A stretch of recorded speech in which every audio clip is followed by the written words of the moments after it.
Hello, and welcome to this final session of this final mystery for our Apocalypse Keys, All the Bells on Earth series.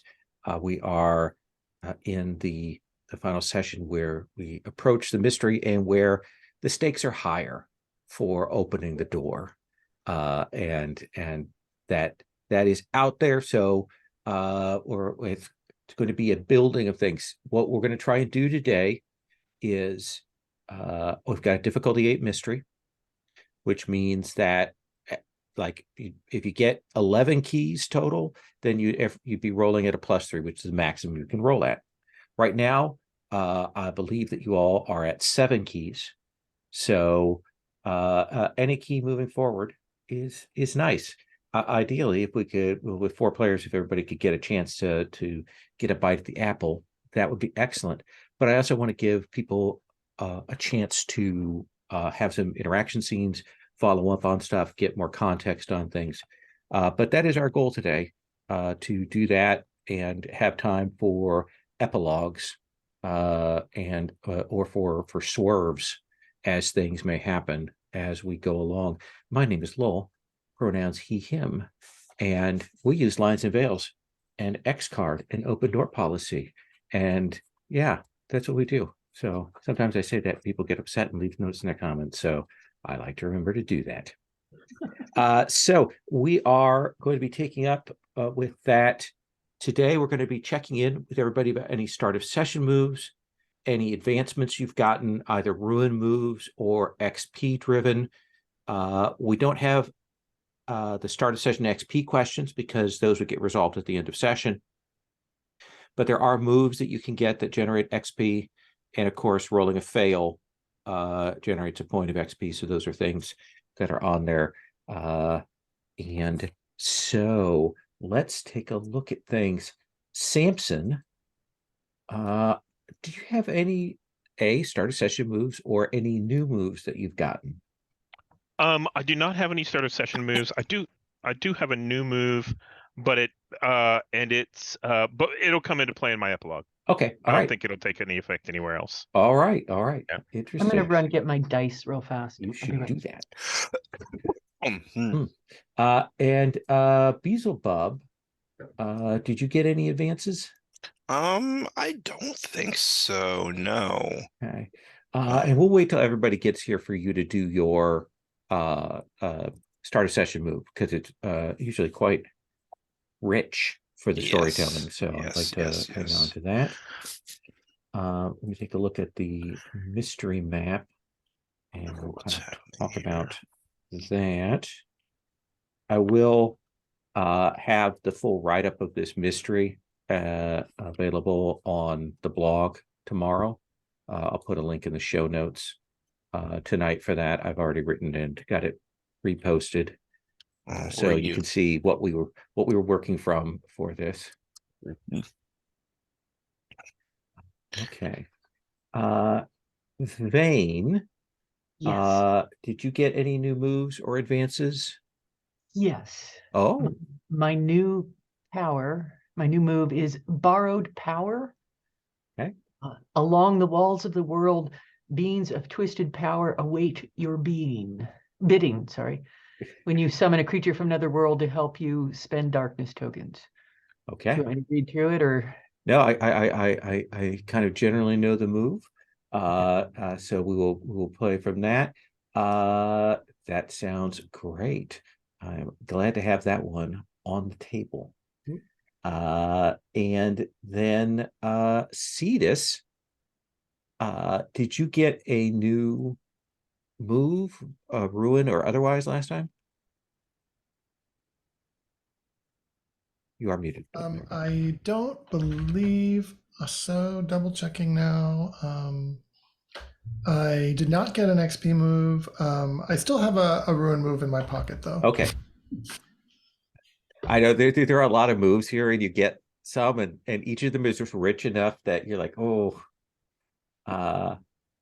it's actually the same problem with Godbound. Is if you play Godbound long enough, you're like, I have too many things to do. So the other question I was going to ask you, you don't have any starter session moves, or do you? Okay. Then let's swing back. So again, before I have Jesse Beelzebub talk about his starter session move, I want to talk a little bit about where we're at meta-wise. So as I mentioned, we have that mystery map is out there. We had 7 keys that are on the table.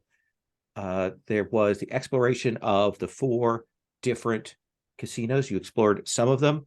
You explored Wolf Towers, which has this gambler figure that Beelzebub interacted with. You explored Animus, the Assassin's Creed experience, which had our Valkyrie friend, and which had the ogres and the dwarven laundry in it. You explored, or you kind of skipped Sherwood Forest there and ignored that one.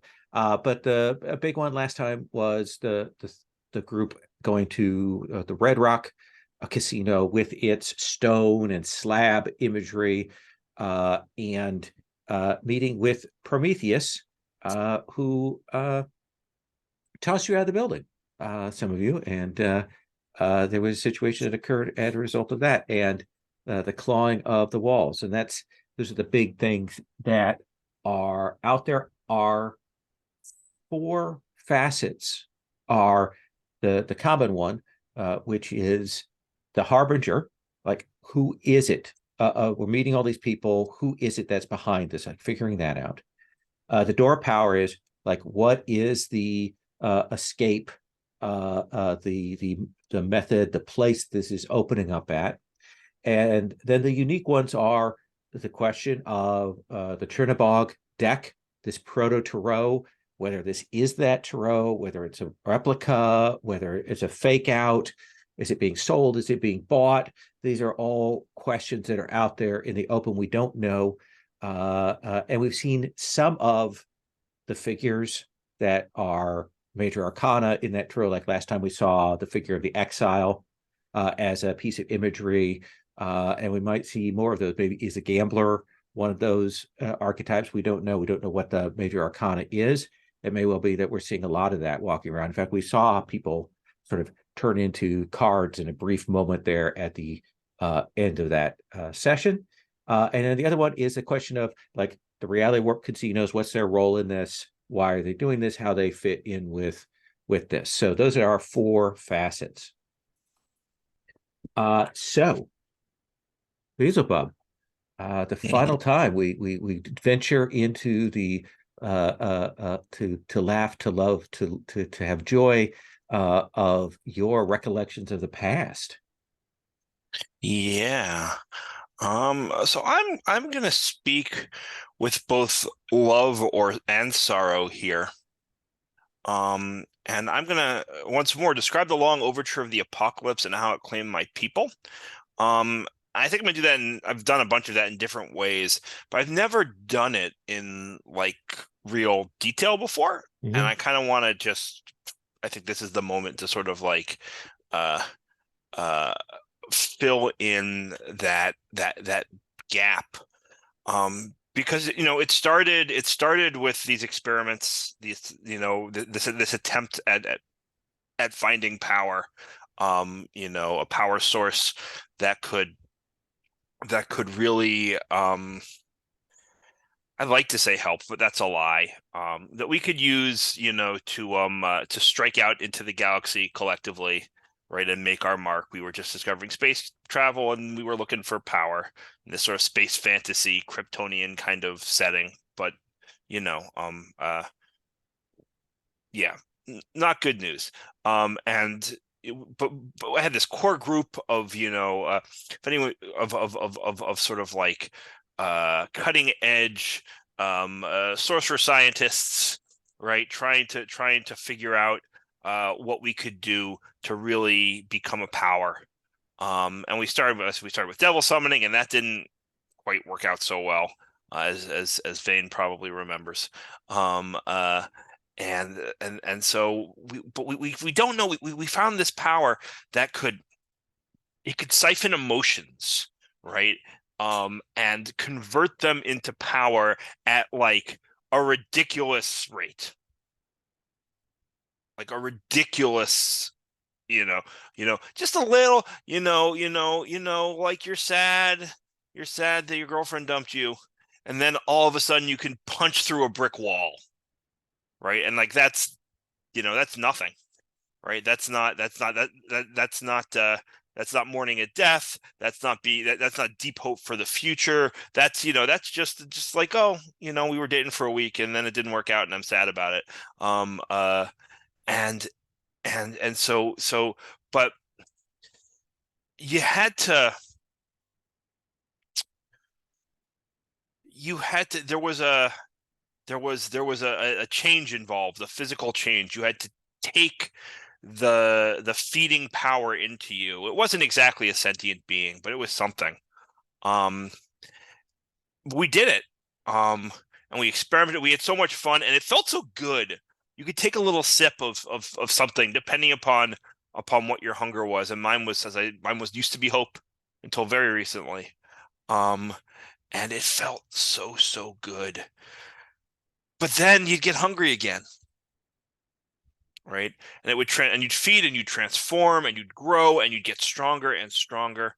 And I realized pretty quickly that all of those close friends, those people that I was working with, well, they were their feelings, well, they were even more delicious because they were amplified by their hungers. I think one of them I learned it after one of them came after me. So there was a Highlander moment, in the middle of this, as we realized there could only be one of us, as we each siphoned off the other's power and grew until I was the only one left. And it actually started out then turning that power outwards, not inwards. To actually use it what it was intended for, right? Imperial conquest. And that worked kind of. But the problem was I couldn't be on the front lines all the time, right? I needed to be at home. I needed to be developing all the stuff. And so slowly, I had to feed at home. And it was funny how at first, like, our imperial efforts started to collapse as our numbers grew smaller and smaller. And then one day I looked around and I realized, well, there wasn't much left of us anyway. I might as well just finish them off now. I'm not one of them anymore. And then I set off on my journey through the stars. Leaving what used to be home behind. And yeah, I'd like to uncover a key. Oh, I gotta roll. What am I saying? I told the story before I rolled the dice. I know. Oops. I'll try to keep whatever I actually say after I roll the dice short. Oh, absolutely. How many tokens do I have? Or am I 7? Oh, I guess I'm using You have to use 3, or else we go to the darkness torn between. Yeah, I kind of want to be torn between. I'll roll 2 because I also don't want to go overboard on this one. Actually, you know what? No, that's great. I'm going to choose 3. Going overboard is great. Okay. 4. And roll. That is a 14. So I choose one for the above. So I chose my 1, the Long Overture of the Apocalypse. But the keeper will describe a dark omen or a significant complication, and I have uncovered a key. That's the. No, I think one of the things you realize in thinking back about this is a motivation maybe you'd forgotten or buried down there in the bottom of things is that moment when your friend, your coworker attacked you and fed on you, and how afraid like you thought you were going to die. You thought he was going to consume you and you wouldn't exist anymore and you would be contained within him and lose who you were.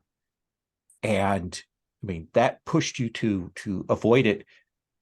But there's some of that fear of death that's a motivation kind of like behind the scenes of that whole thing that went on with you. And you're realizing that, well, that's gone now, maybe that's the thing maybe you push down in this. Does that seem like a fair way to read that? I think so, absolutely. And I think this kind of comes as the four of you are, you're thinking back about this. Which casino's buffet are the four of you seated in, Beelzebub? Sorry, was there a key there also? Well, I'm going to give you a key. Sorry, yeah. Sorry. Probably not the Mr. Fire's casino. Do we go back to Wolf Towers? Do I take you all back to my favorite place in the world? Oh, yeah. You've been dragged back to this place. It smells like a cigarette ash and despair. But the coffee is strong. That's the best you could say about it. But very, very late 1970s coffee, with a little bit of the skin right on the top of it from the overcooking. And I think that you will be seated there, and you're thinking about that, about the desperation, about that fear that kind of was in you, and you'll see laying on the floor is like one of those folded up flyers. You've seen these around, people handing them out, and you'll pick it up, and it's one of those flyers for escorts. But the thing that strikes you is like all of the pictures of persons in there, all have a slightly off look, a slightly monstrous cast to them. And like a couple of them remind you of some of those people you met in Manila, like Mickey Yap and Emily Santos. You know that some of them were involved, in the sex work trade and stuff. And it's just weird. Like there's a real like echo of that for you there as you see this thing. And that is the thing, escort flyer with monstrous aspects.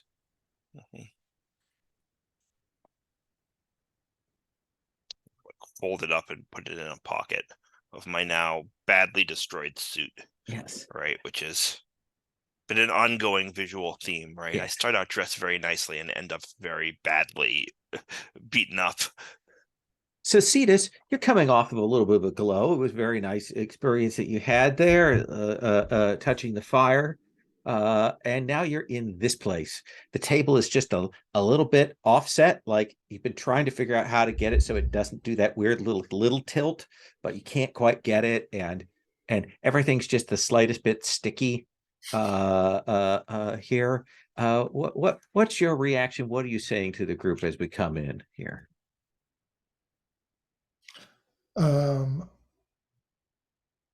I think Cetus, as he walks in, he's trying to find some place to sit where he won't stick to the chair. And every time he tries, so he's beginning to get a frown on his face, even though he's still in the afterglow of touching the fire.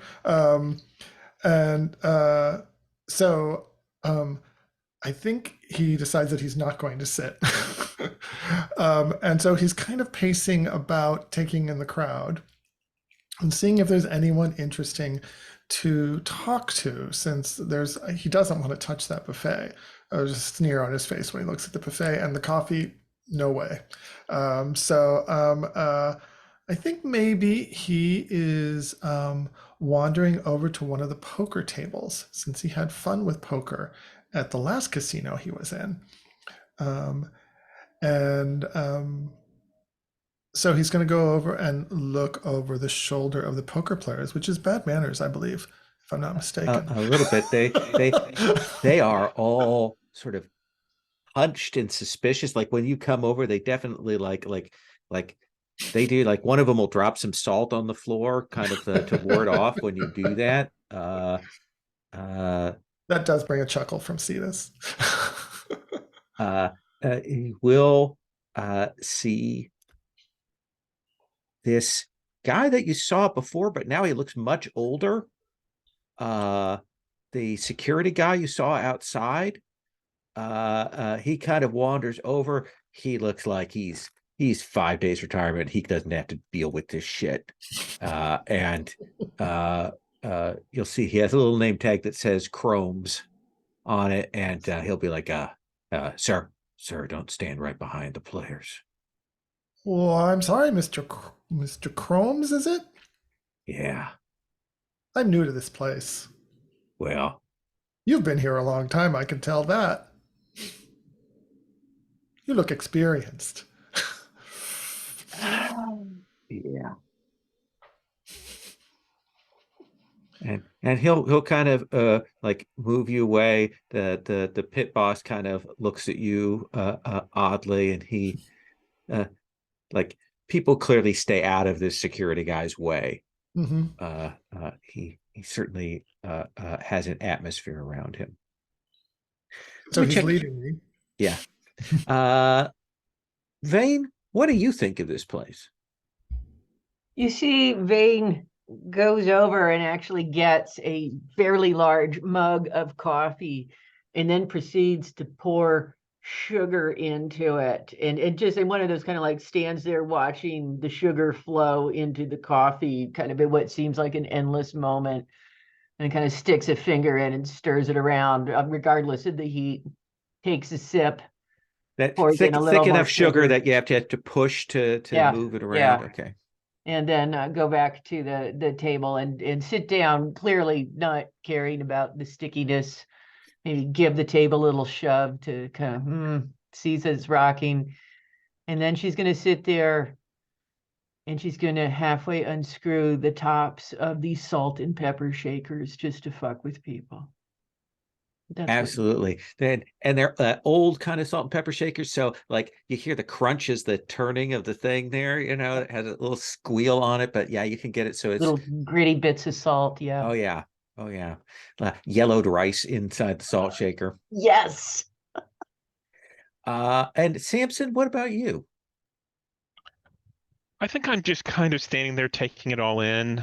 I think I go from investigator to investigator to, I think I finally end up standing next to Vane. I think whenever Chrome comes over and hassles, I kind of back off. But whenever I go over to Vane, I look around and I'm, just trying to get a feel for the place. Yeah. Yeah, it is. It is the like last waning twilight days.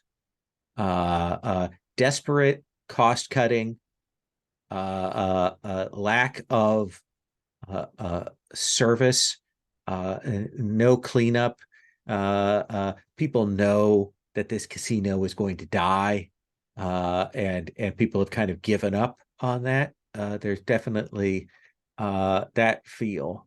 I think probably you will see the one sort of weird thing is that now that you've had a chance to stand here and wait is just how many people here are ghosts, Samson. There are, as we mentioned last time, there are dead ghosts here, propped up in corners, but there are also just ghosts around here. Some of them working, some of them playing, some of them wandering around. And it seems kind of fitting, dead gamblers for a dead casino. Mm-hmm. I think the other thing you will note is that, since this is sort of your thing, is that you can see that there's a mark on all of these ghosts that you're seeing, like a silver mark. It shows up in kind of different places on the body, but you're seeing it there, kind of just a littlest outline of it. Is it like the rune that I saw last time, the Ragnarok rune? Now, I Or is think it something different? when you go over, you'll see that it is a blank card shape done in silver on them.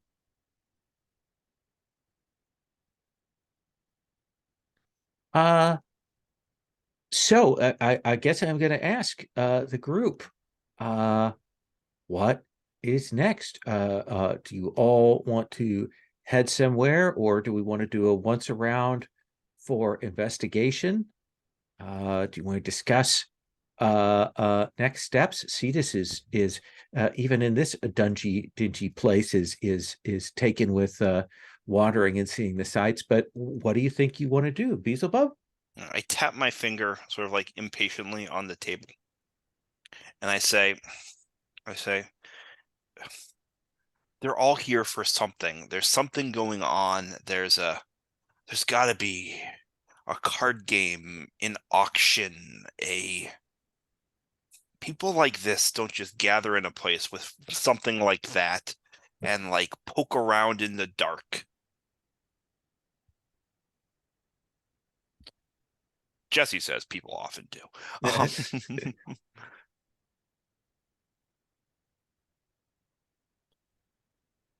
Where is it? wondering. Oh, I'm sorry. Go ahead. I mean, that's it. So just like, where is it? Where are they?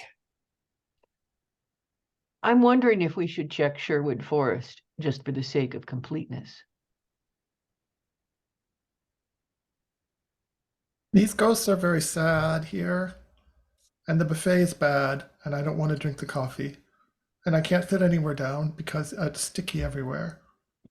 Let's go to the other one. Vane's right.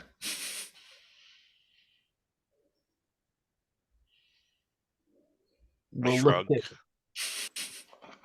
Look at Beelzebub and Cetus? Samson, and Yeah. it is sticky here. And I've seen enough of the Can't you death here. taste it though? It smells very bad. What is that smell, anyways? Misery Despair. and despair, Cetus. It's the most beautiful smell in the world. I thought you are eating other things now. Are you back to misery and despair? No, those are the other things. It used to be hope. Oh, it used to be hope. Oh, that's right. I can't keep track of all your appetites, my friend. It's just the one.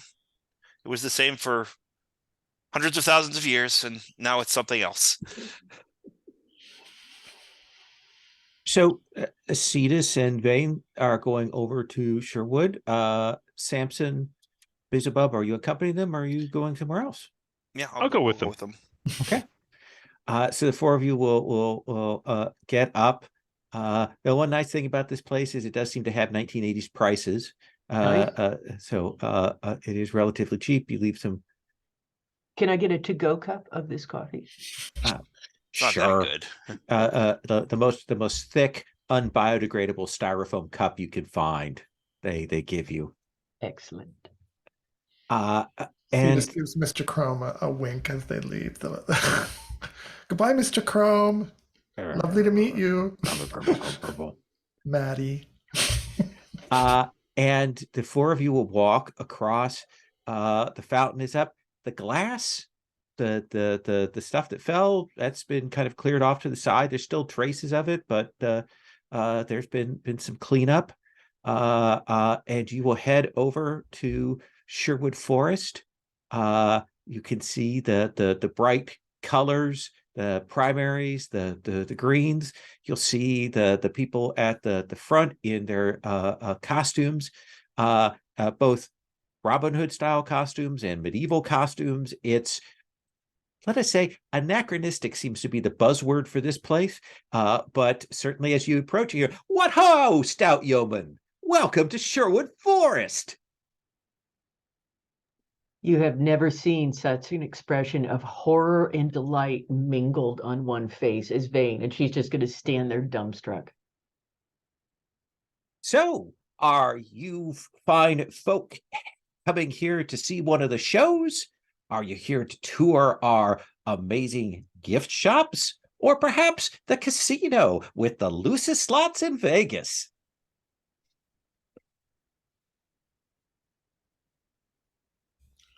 How can I direct you on your path through the forest? This silence that he's being met with is 100% in character. Yeah. Just to be clear. Yeah, you see him run through. Okay, I've done that that pattern. Be careful, or the sheriff will catch you out here. Sure. Let's see the sheriff. Well, that's more of an expression than it is anything else. I don't know who's playing the sheriff today. They're usually on the shows down at the courtyard, though. Mr. Sir, I'm very thirsty, and I could not drink anything at the other place that we were at. Is there things to drink here? Absolutely. We have a delightful variety of beverages, snacks, and such with a programmable soda machine. You can get up to 100,000 flavors, combinations. 100,000? That is a big number. But I'm parched. It's like I've swallowed fire tonight. I need some liquid. You'll go inside. It is definitely aimed at a age demographic a little bit lower than the four of you. You'll see there are children running around. There are kids, in mock chainmail and mock jerkins and plastic bow and arrow sets, and they have a medieval times here. Actual franchise of that.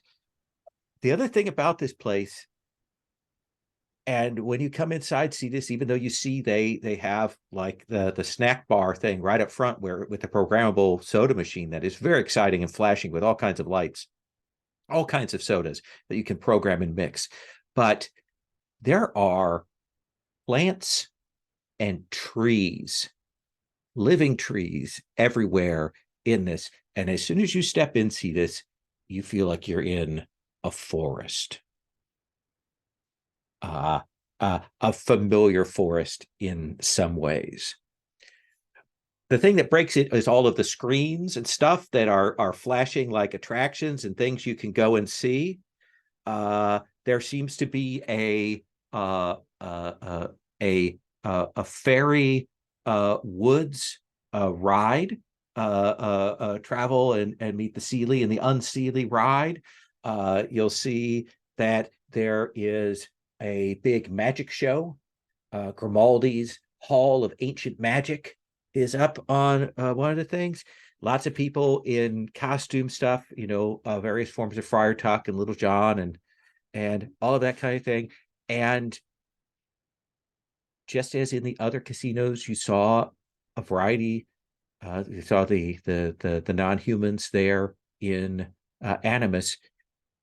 A number of the people here who are working have some kind of illusion or glamour on, but in reality, you see that it is a mix of fairies, brownies, grumpy red caps, all of those kinds of hobs and things that are at work here.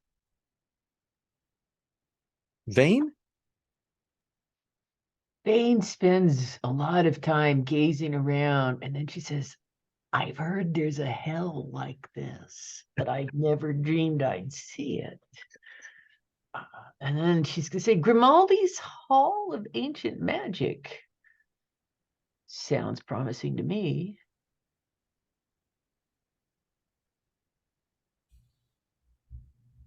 And You I know head you're that just way? so excited all to be here, but Yeah, the energy level of the team seems to have declined the moment you step through the doors. I want to see the man pull a rabbit out of a hat. there you go. So Cetus, Vane, Grimaldi, Yeah. Samson, I'm Beelzebub also. I'm I'm torn between Grimaldi and medieval times, but I think medieval times will just make me angry and people will be too happy.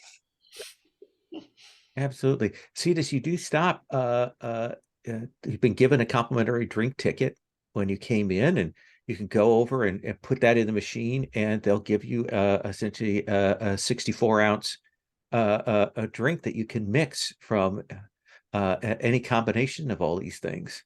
There's even a mystery button where you hit that and it randomly generates the soda. Random generation of a big gulp. Yay. Is it Mr. Pibb? Well, Mr. one of them, there is Mr. Pibb. There is Mr. Pibb Extra amongst the hundreds of sodas available.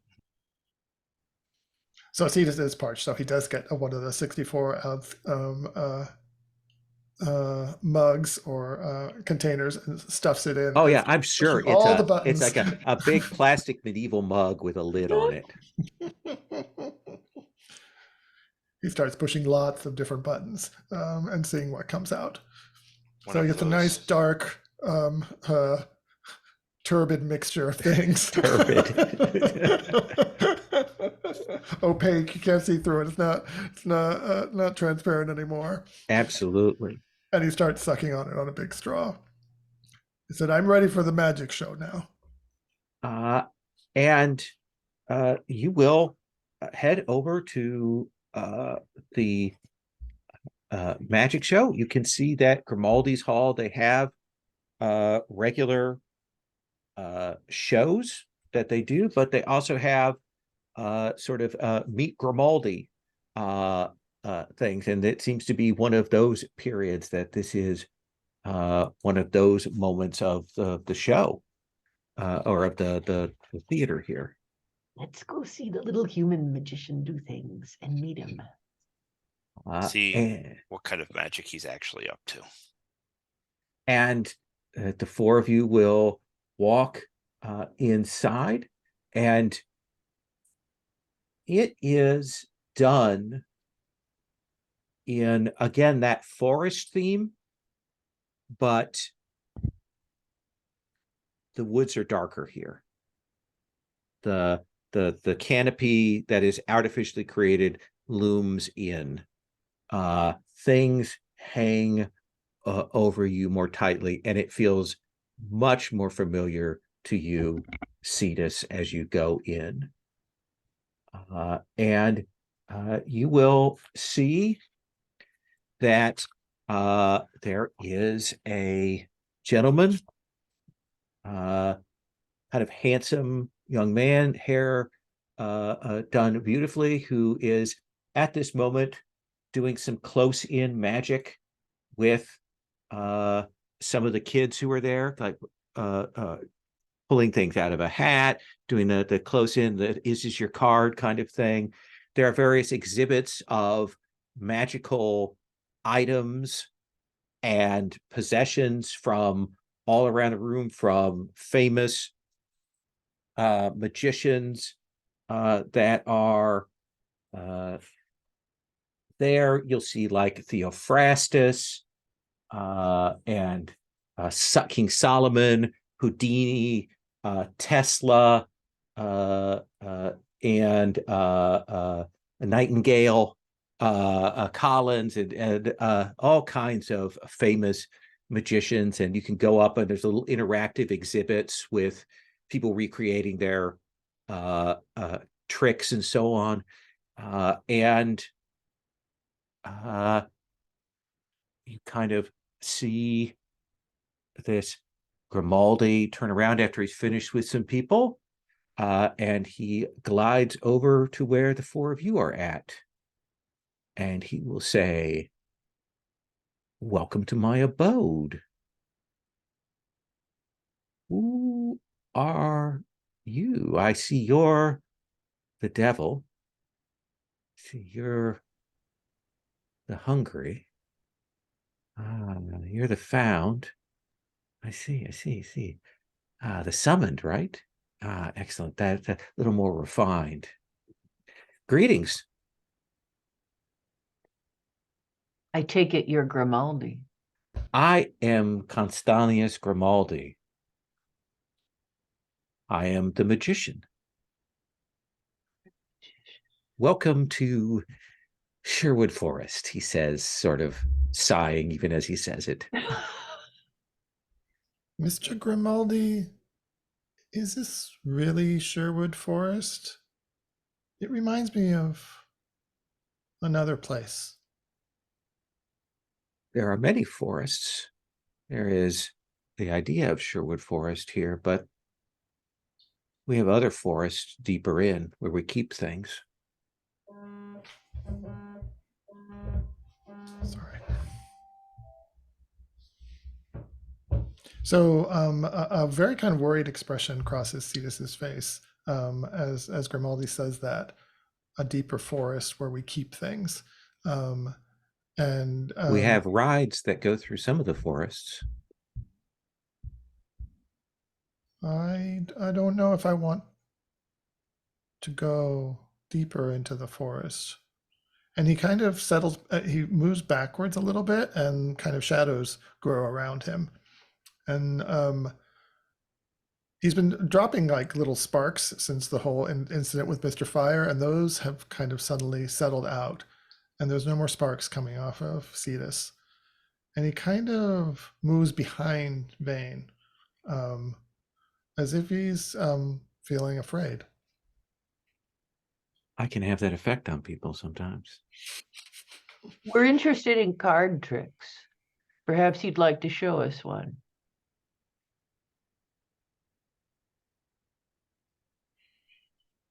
Certainly. What's your pick? What card are you looking for? Not so much a card as an entire deck. I know. But is there a card in particular you seek? The Ace of Hearts. Ah, that is a classic. Here, though, Hearts is, and he'll pull out this card, large tarot sized, and you'll see that it is the ace, but the suit is trees.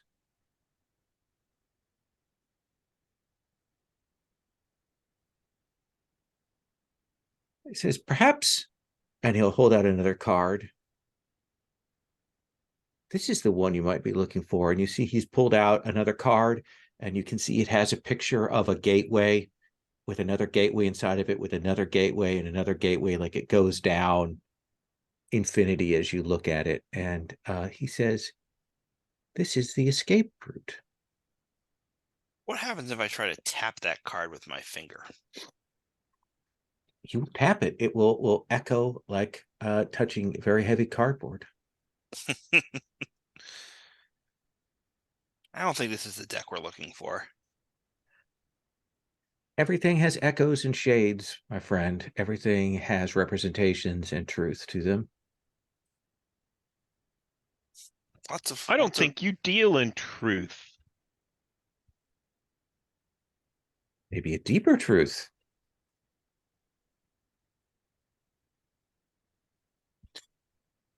I mean, I think I scowl, as I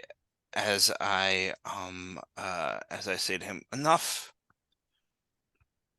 of this nonsense. You clearly tell us what you know about the cards, and I'm grasping for keys here as I'm kind of like interrogating him. Okay. Well, actually, do you mind if we let somebody else have a grab at that, since we already generated a key from you? Is that cool? I'm totally cool with that. I just, you know. I know, Vane, you were kind of pressing him for that. Does that feel like we're grasping for keys here? Yeah, I actually was wondering about I was trying to figure out if I could use the borrowed power thing with him. Let's see. So I think I will. Okay, what is that? Borrow power. that is that's one of your moves, right? Yeah, Okay. and I'm going to put 2 darkness tokens into it. Okay. Okay.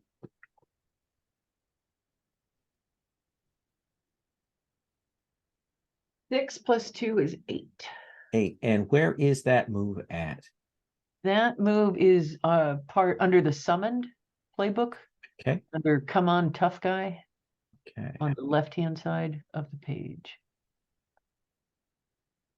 Okay.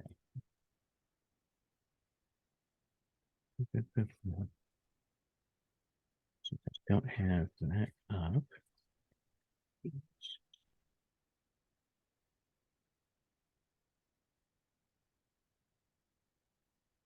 So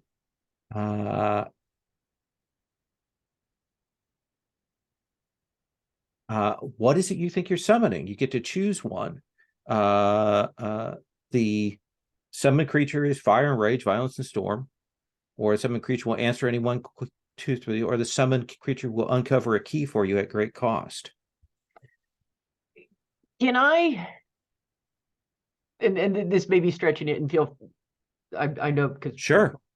can I use that to threaten him with? Can I say, if you don't answer me truthfully, this creature is going to destroy your forest?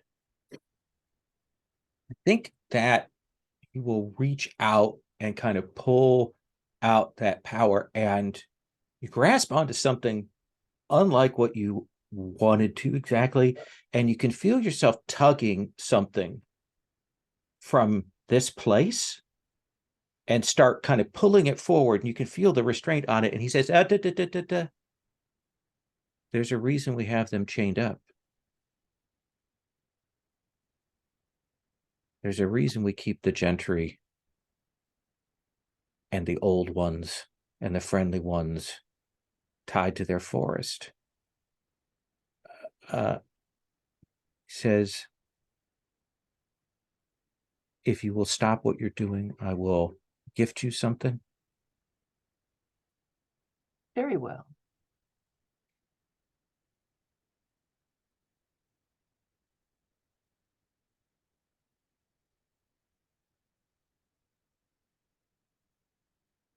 He says,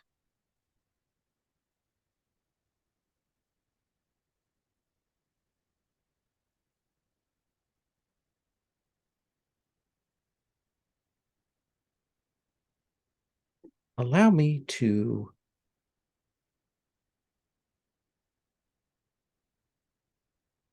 give you a piece of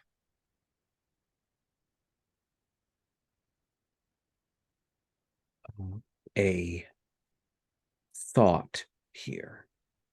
And he will hand you another card. Okay.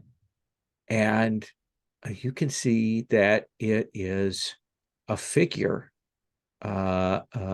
seated there.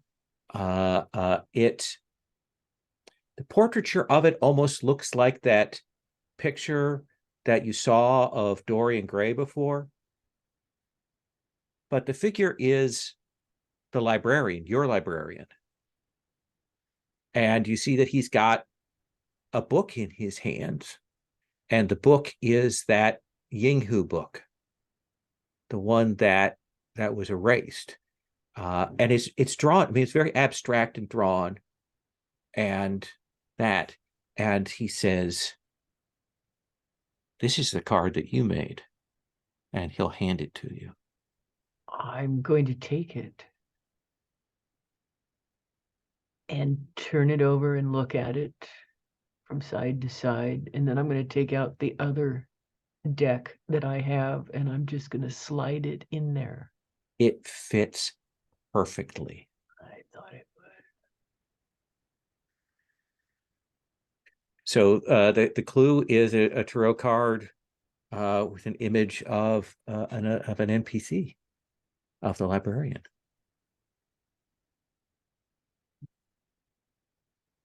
He says, I have a show coming up here shortly. So this has been entertaining, but I must see to that and my audience. These are the things I have to do to keep things in line.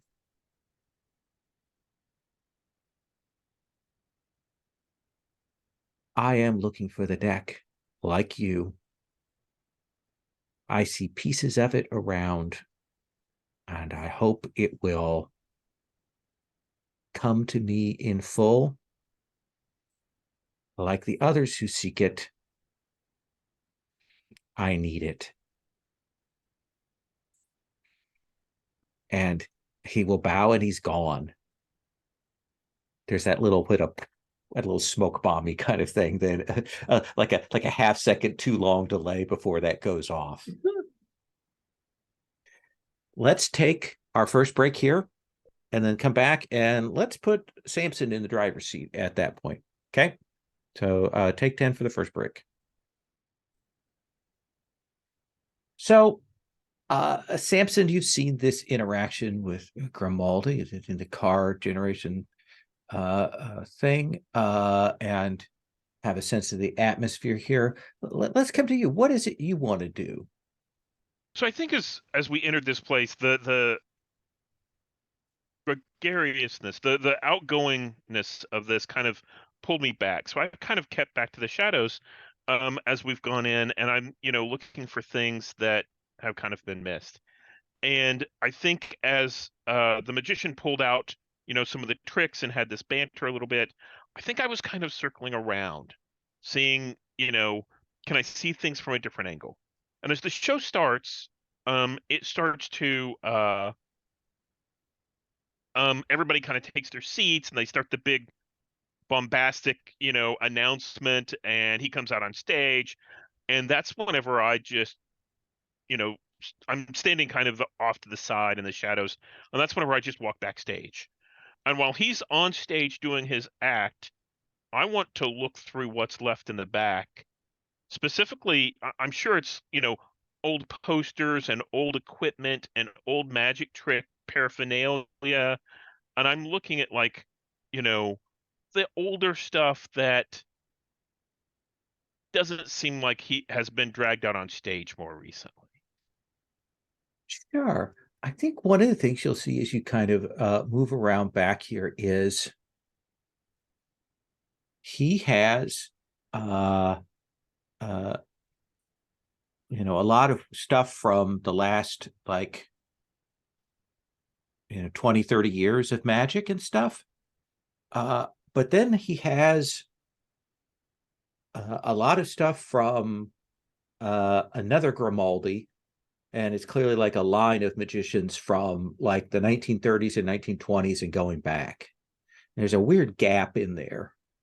But like posters of like other Grimaldis that don't look like him, but are clearly like, maybe a father or grandfather or something like that, like generally genealogical connections there. And there is a lot of stuff back here.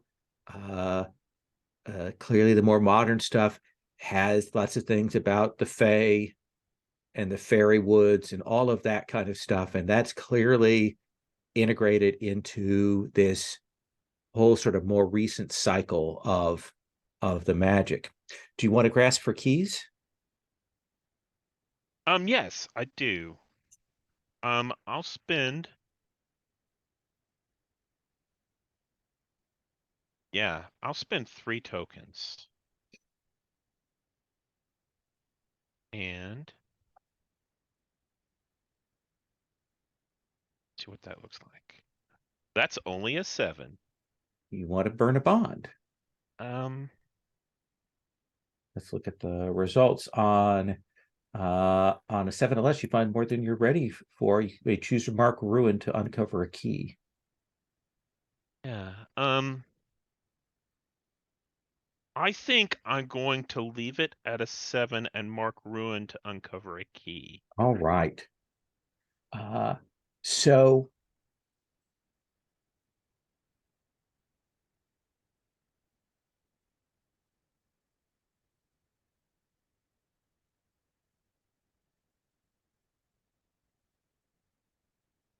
you will find that he has a sketch pad that's back there.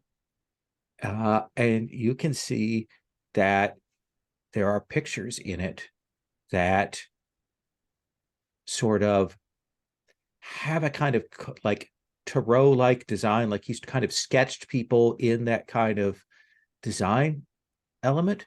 But like there is one there that looks remarkably like you.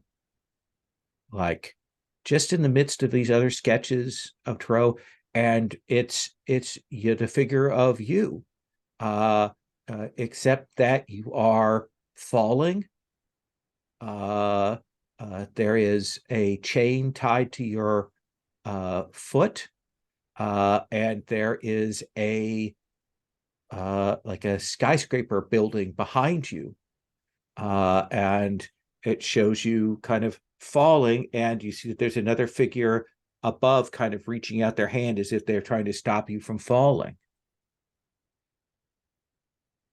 And I think I'm just going to take the whole sketch pad, the whole That sketch. seems more than reasonable. Yeah. And I continue going through and looking at stuff, and I think there are posters of the old Grimaldis, and I think I take a few of those as well. Okay. Just the posters or a flyer, something that has an image of them, because who knows?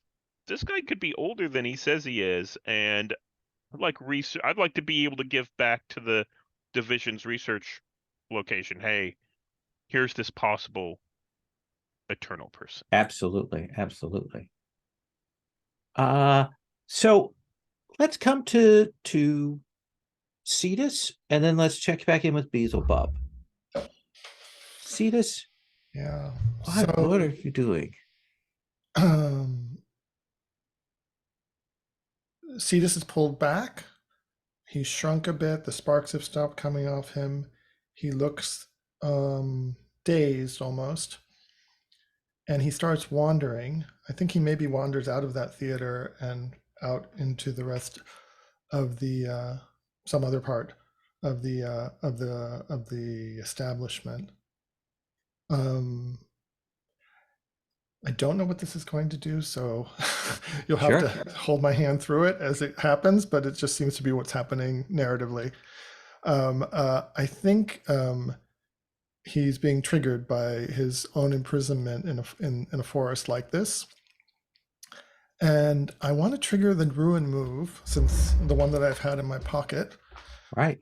And I think it's going to be Let Sleeping Gods Lie. And in that one, you suspect that somewhere in your memories lies the truth. You were once a terrible and vengeful cosmic being, destroyer of souls and worlds, before the heroic forced you into slumber. What you are now you're just a dream come to life, while the real you continues to sleep, yearning for a new age of destruction. So if I mark one ruin, which is what I will do, which will put me over ruin. Right. That's one thing. And I mark this. I tick this clock that will never fill, obviously, since it's so late. But cosmic dreams of terror will begin to bleed from Cetus, and the dreams will cause horrifying hallucinations around me, and the vulnerable will be infected by corrupting nightmares, and I cannot control who's harmed or the nature of their corruption. I think as you do that, as you walk around, you begin to infect reality itself here. Like the casino itself kind of shifts to match this mood. Like it becomes, rather than like a Saturday morning cartoons Robin Hood, it becomes one of those shitty remakes done as a gritty version of Robin Hood. Like it has that like blood and guts and medieval kind of flair, like, and there's just a general sense of discomfort. Some people like they clearly shift and they adapt, to that and kind of nod and go along. But there are other people who, like, they don't know what's going on, but they feel uneasy, and you see them leaving the casino. But you seem to infect the dreams of the casino itself. And as you are doing that, you will see this figure kind of step out of the shadows. They are lithe and 7.5 feet tall. They have ears that curl up. Their face is angular. They are beautiful and inhuman and wondrous and dangerous. And this unseelie takes a knee in front of you and says, "My lord," takes your hand, holds it. "Have you come back to us? I have only a moment before the magician seals me back.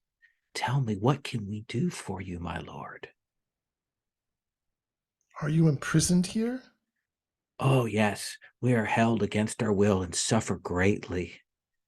They keep us from dancing our dance, from going out into the world and giving them beauty of such kinds as we would rule again." It kind of pets your hand. We would rule again, and you could lead us. So I think Cetus is seduced by this. Okay. Now, I don't know all the mechanics because I'm also way over darkness, and I just made a move with way over darkness because I was having cowardice and uncertainty. Absolutely. So when that happens, we take a look at the where is the thing on this? Let me get back up here.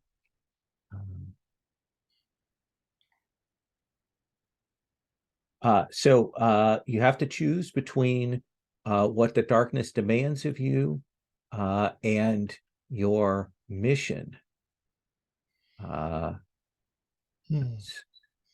So let me. And I have to act accordingly. Yes. And let me see this. There's a note I have on how this works. Okay, so that does that.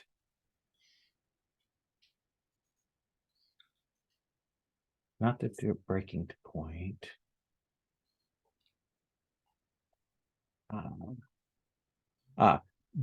You are torn between, which is a move under the situational or the basic moves. Under the So basic. torn between. When you're torn between your monstrous nature and your human heart, or when you're tempted by what the darkness demands, you make a choice. You can either let your monstrous nature show and describe the damage your outburst causes, which marks a ruin.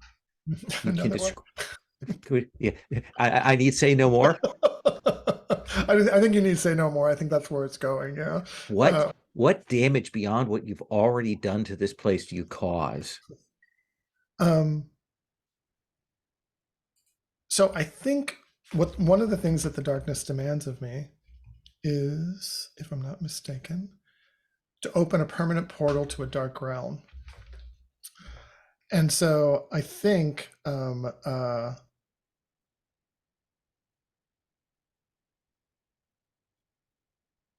Cetus wants to free all of these unseelie from imprisonment in the forest, the way he's been imprisoned, and what that looks like.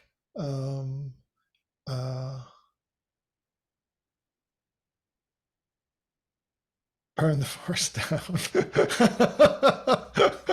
Vane would suggest that.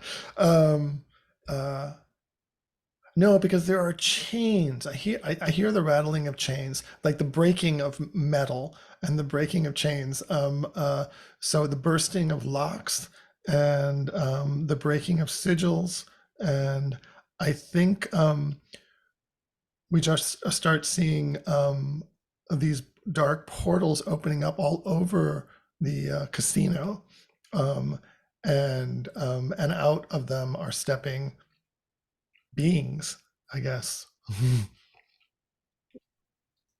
And I think that we hear the ticking of the doomsday clock as it strikes another beat.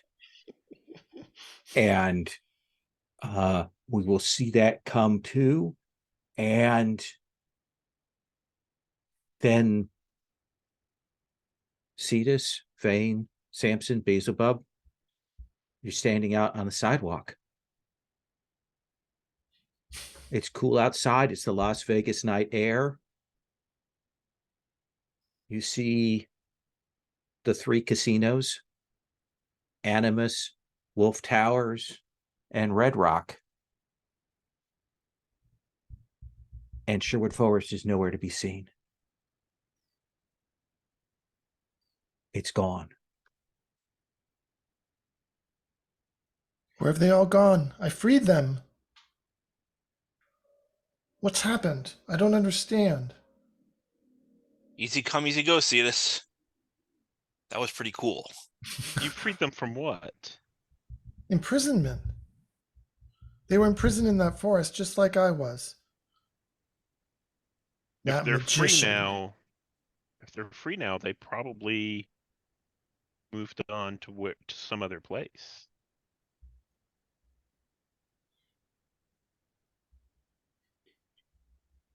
That sounds possible. You didn't stay in the forest that you were found in. You all came and got me. Vane, you came and got me. Well, you can't count on that.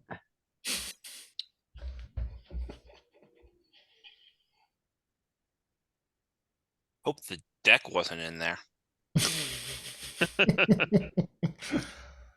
And I think that's whenever you say that, that's whenever I pull out the sketch pad. And we compare this to the card that I think Vane got. Yeah. And see some There's a similarity, but that card that in particular that Vane has, there's no sketch of that in that book. Yeah, as you're doing that, I would kind of like to why can't I find this move? I would kind of like to reflect on those and maybe feed on an aspect of the notebook, I think. Okay. I'm like looking it over, I'm looking at the card. I think I'm also like the ink and paints that Cetus found, in my head, going over the deck that Vane saw on Prometheus's desk, right? All of the really card related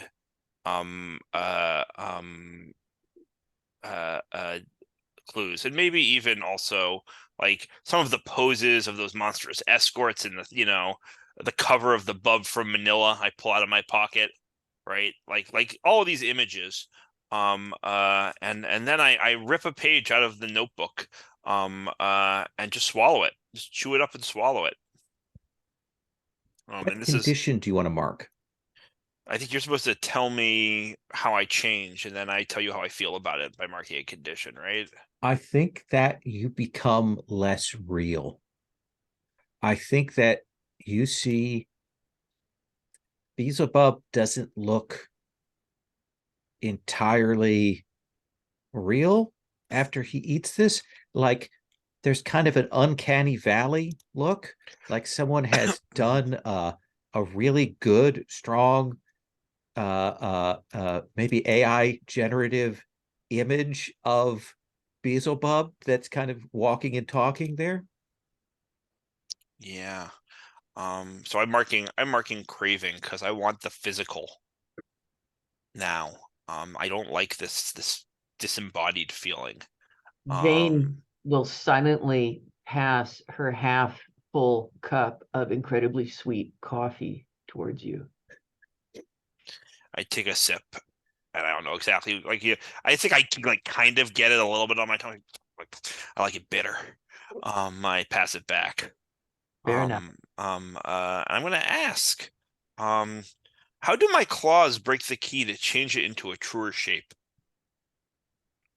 And this is the notebook that I Yeah, specifically that I I ate. think you will tear one of these pages, and you will tear it, and it shreds, and when it comes away in your hand is another card like the one that Vane was given, and it literally says the hungry, and it has a picture of you as you are now, illustrative, not quite real, on it, standing there with a cigar held aloft in one hand like this ceremonially, and a deck of cards in another, kind of down in this way, like a set of scales there. And as I was sort of like doing all these visual comparisons, like what did my eyes feast on that others have missed? Let's see.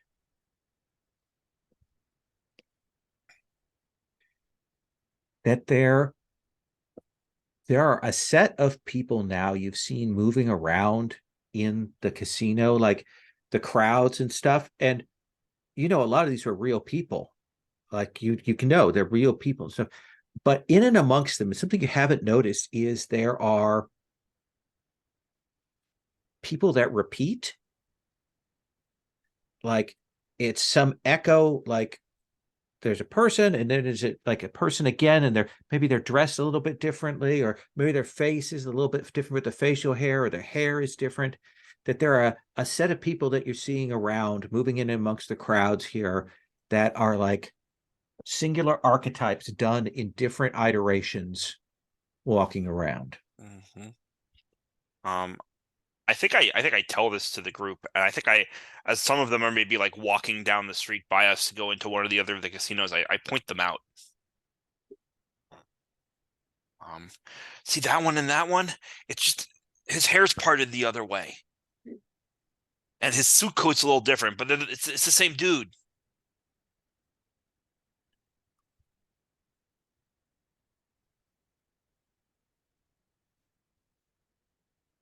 Vane? Samson, what do you make of this?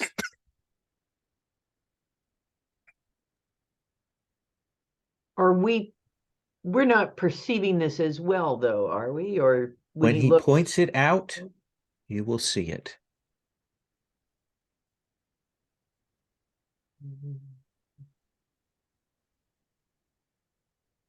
well, that's interesting. It's like they're poor copies of each other. Wanna grab one of them, Vane, and Yeah. see what they're like on the inside, if they're actually meat or something else. Well, let's at least grab. Let's grab. Can we grab like two identical ones?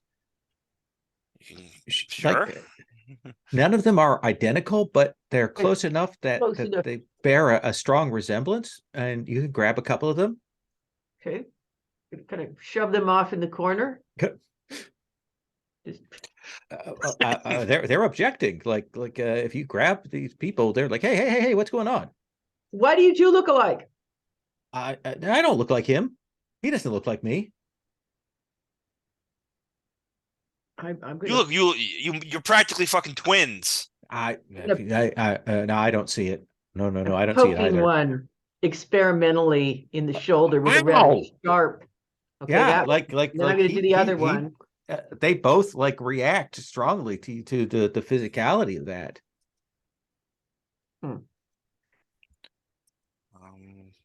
They do seem to be made of meat. Yes. I don't know that we need to see more than that. All right. Well, then you may go. You may go. You may go. And you'll see them. They scurry off in different directions, like panicked, accosted by scary people at this casino. And do the other people really seem to take much notice of our exchange? Yeah, people are noticing you Oh. now. I think that none of you are particularly subtle, and I do think that there is a growing gathering, and in fact, you will see that Maddie Chromes kind of middle-aged coming over, and there's a number of casino security that are with them, and they are headed towards where the four of you are out there on that plaza. We are at the point where we are about to either engage in physical violence or move away. And while my vote is for the former, I would like the rest of us to know this, so we're all entering into the situation fully aware. And I'll point to, of course, Natty and Yeah, there's a group of normal people coming your way. Great. I think I'm going to step forward and I'm going to tell them,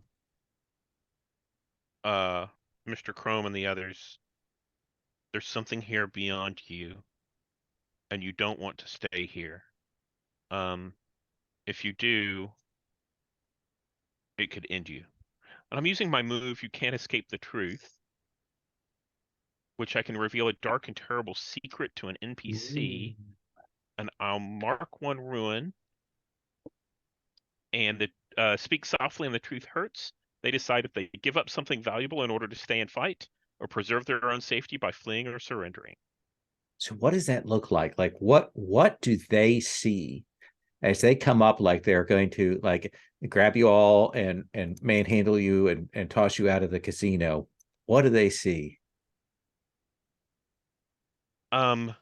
I think what they see is, for the most part, I think that we've said, we're passing sort of as human, but a close inspection wouldn't appear that way. Right. And in this case, all pretense is gone. And I step forward, and it looks like a shadow of death coming for them. It is very, it's full of despair and, fright. And you mark that ruin. There's no roll on this. I think that like they stop. And there is a moment of pausing, of blinking, and you hear one of them like hits their walkie-talkie, like you can hear a squelch sound, and he's like, I think there's an emergency over at the street front, and all of them go. They run like cowards. And I turned to Vane and I said, they had a choice, and they chose to run. works for me. Cetus, let me come back to you. I'll note that you're the only one who hasn't had a chance to grasp for keys on this particular round. I don't know if that's something that you want to do, or if you have another scene you'd like to call.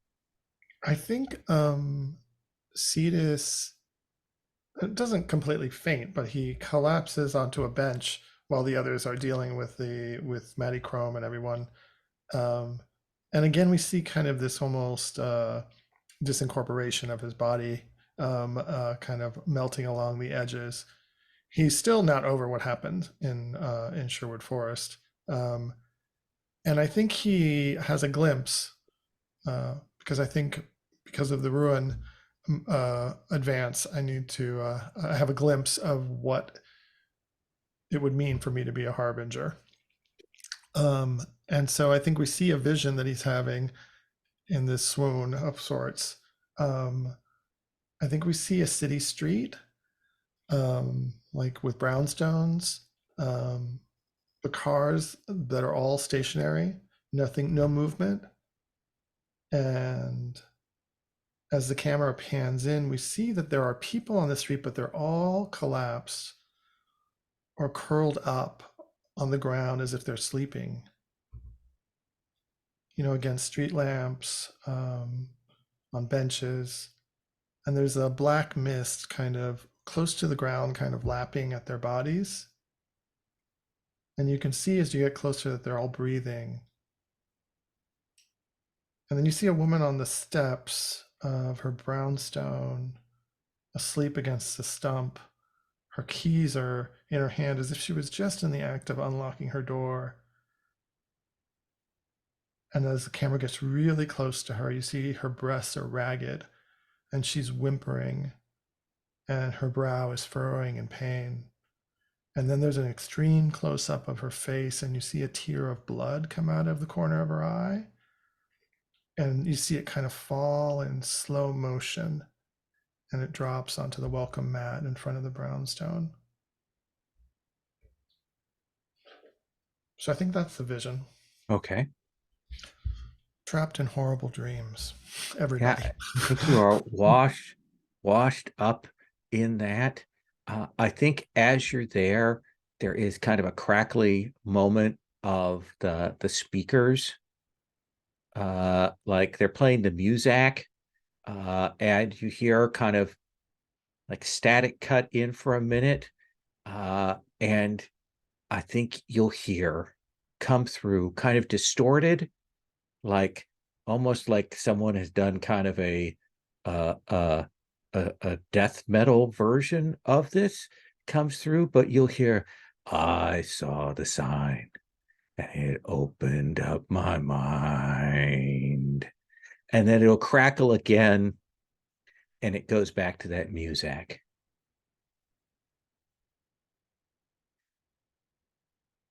Beelzebub, Samson, Vane, do we want to pull people together? Is there any more key searching that needs to be done? Do we want to? Certainly you're at 10 keys for a difficulty 8. Yeah, should, I was Yeah. gonna say I think Beelzebub thinks it's time to put this together. Yeah. okay.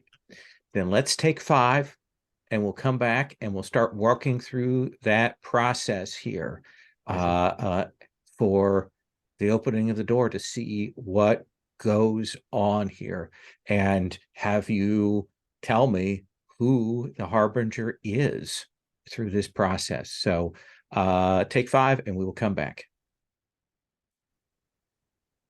So where Beelzebub, where are you, the 4 of you meeting? Are you out there by the fountain? Do you go back to the buffet? Do you find some other place to do this sort of figuring out of things?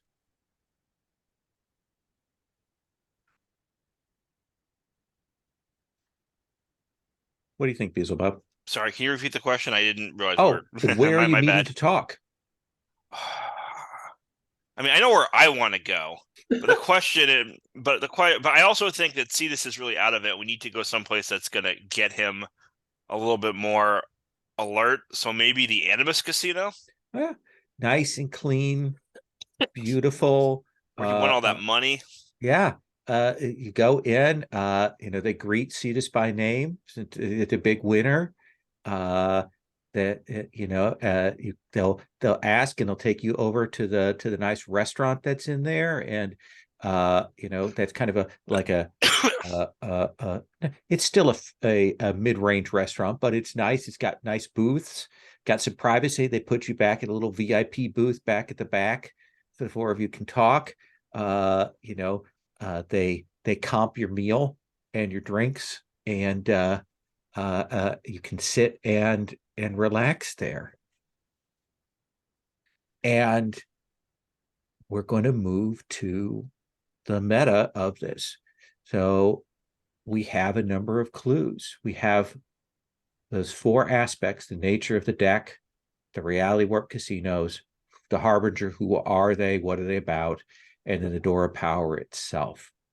And so, again, we're going to go around and each person is going to choose one of the aspects, connect it to one of those facets, and talk about like what that is, what that connection means, what does it tell us about things. And so, Cetus, I am going to start with you. Okay, let's see. And one last I have to benefit to remind connect it to an aspect. not all facets, like it may be that one of the facets doesn't get connected to one of the keys, and we just kind of figure out what it means in the course of things. So don't feel obliged on that. One of the facets doesn't. Oh, I see. Okay. Yeah, you don't have to, like, there's no requirement that all of them have to be connected. All right. Let's see.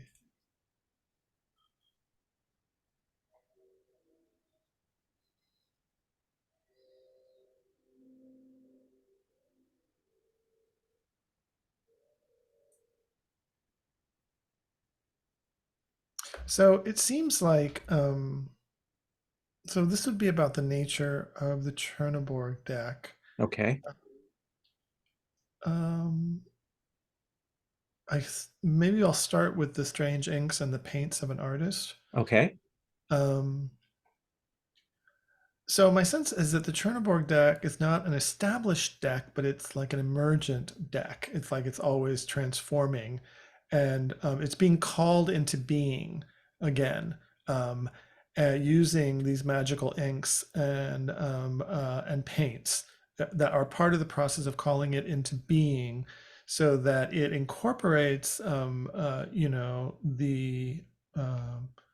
reality of the moment rather than being an ancient deck that's related to some ancient civilization. This is when it's called forth, it integrates the archetypes that are present in the moment, at this moment of time in history. So it's like a container for archetypes, and this magic, the inks, whatever they're made of, dream stuff or magical elements or whatever, is used to call this into being in some form. And like Division didn't like realize that, like it still thought of it as a concrete thing, but here it's very clearly it's a variable thing. I like that. Like I think that helps set the image there. Mhm. Samson. I'm going to connect the reality warped casinos with the sketch pad. Okay. And I think I realized that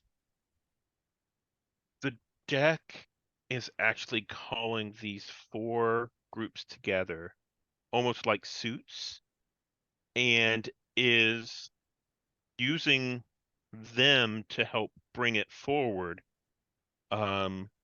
They are tools, and unknowingly, in searching for the deck, are creating it. Yeah, so it's the casinos are echoes of portions of this. We have Animus, which is the suit of knives. Wolf Towers, the suit of beasts. We've got the Sherwood Forest, the suit of trees, and the suit of chains for Red Rock. We've got those, and I think you'll remember, like back when you were in the parasitic library, they meant you found some cards from the suit of chains. Like there's kind of an echo. There's a thing, and so those designs, that sketch pad is showing sort of the forms drawn here, drawn. The magician was clearly drawn here to become one of those suits, or emergent or part of it. Yeah, I think that's good. Beelzebub. Yeah, I'm going to take Bless you. excuse me. The ghost corpses. Oh, Um and I'm going to connect them to the Harbinger. okay. Um and I think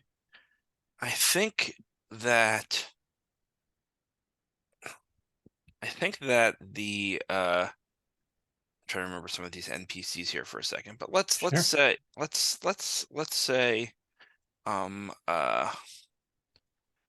no, you know what? I don't need to name them just yet. But I think what's I think the thing about the ghost corpses is they remind me weirdly of the duplicate people. Not that the duplicate people are corpses in any way or ghost-like, right? They're meat, they're people. But that the ghost corpses, as I'm thinking back on them, had a similar kind of like how do you say? Oh, I think this is actually it is. How do you say um like computer avatar cut and paste thing, right? Where like you change the hair and the shirt and the hat, right? For your Among Us little guy or whatever, right? But fundamentally there's a similarity across the board, and there's something to that with the corpses too.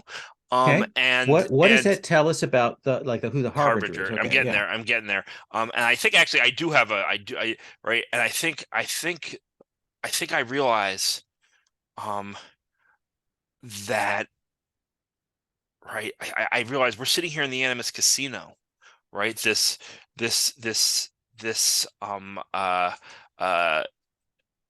temple, this temple to a virtual reality, to a cutting and to a sort of video game life.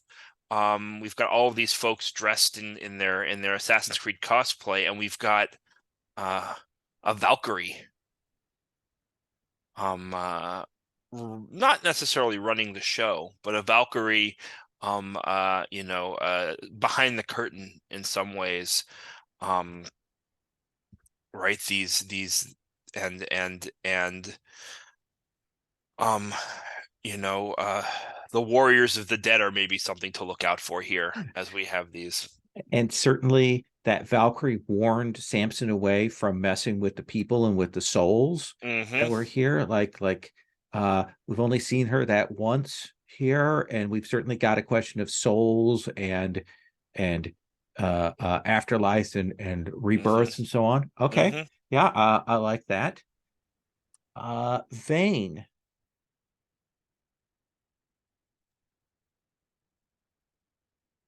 I'm going to connect the Spear of Longinus in the laundry with the singing dwarves. Okay. And I would like to connect that with the reality warped casinos. Okay. And I would like to see that with all of them, each of them centers on some sort of powerful artifact like that, which is in fact how it manages to warp reality is by consuming that. So there was something there in Wolf Towers that we didn't see, but maybe in the forest itself, the forest of the Sealy was the center there. And certainly we had that slab that Prometheus was chained to that was right in the middle of his office as another thing. I like that connection. So that shows us that there was an anchor, something that this was kind of built from. The Valkyrie, we've seen some of the nature of the deck as containers and what's going on with the casinos. Let's come back to you, Cetus. I'm wondering about the flyer advertising for monstrous escorts, and I'm wondering if it has something to do with the Door of Power. And because one theme that we saw as we visited the different casinos was like even at Animus, the trolls were, in servitude somehow. And in the Sherwood Forest, the Sealy were imprisoned. And now we have monsters forced to work as escorts.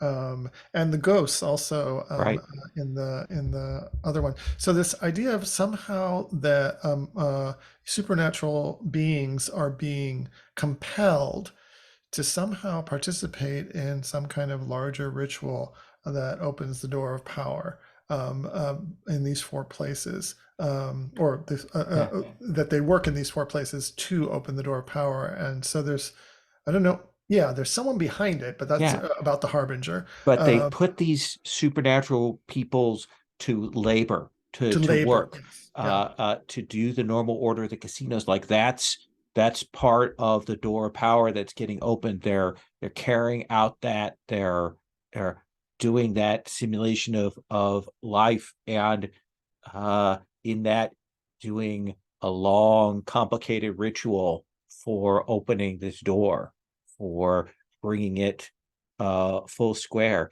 perhaps with the promise that they can leave through the door when it's opened. That's the company store. You're trapped here, but eventually you can earn your way out. Pay off your indenture. Yeah. I like that. Samson. I think I'm going to tie the casino chip with the Ragnarok some sigil to the Harbinger. Okay. And I think if I recall correctly, the Valkyrie dropped this casino chip. Yeah, when somebody was messing around with the Spear of Longinus down in the Dwarven Laundry. Yeah. And I think that the Valkyrie, of course, sees death and sees the end of all time. And is called to that. It's sort of the chooser of the dead, and was drawn to this place not just because of the tarot deck creation, but also because the Harbinger itself could be the end, could bring about the Ragnarok. Absolutely. Like that signal of a Ragnarok, and you knew that there had been a Ragnarok. Like you knew that, like bringing a new Ragnarok, like maybe she was left over from the previous one, and to try and get a new one to finish the cycle if she was left over from that. Nice. I like that. Back to you, Beelzebub. Yeah, so I am going to take a look at the tarot card with the image of the NPC librarian. I'm going to connect that to the nature of the deck. Okay. I think what's really what's happening here. I mean, this also connects in some ways, to all of the things, but the deck is strongest, right? Is that as the deck is forming itself, right, as it's creating itself, it's also creating, the Ragnarok environment, right? It's in some ways, its power is a key to the door. And so, it's reaching out for the ingredients it needs. And division is one of those ingredients, right? And that's why there's the card with the image of the NPC librarian, right? The librarian who is the division librarian. That's why a card is forming of me.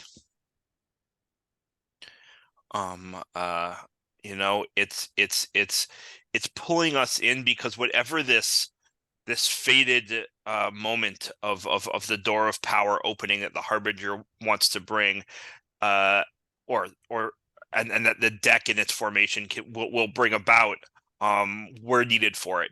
Not just us, but division as an agency. Nice. Yeah, I like that. I think that's great.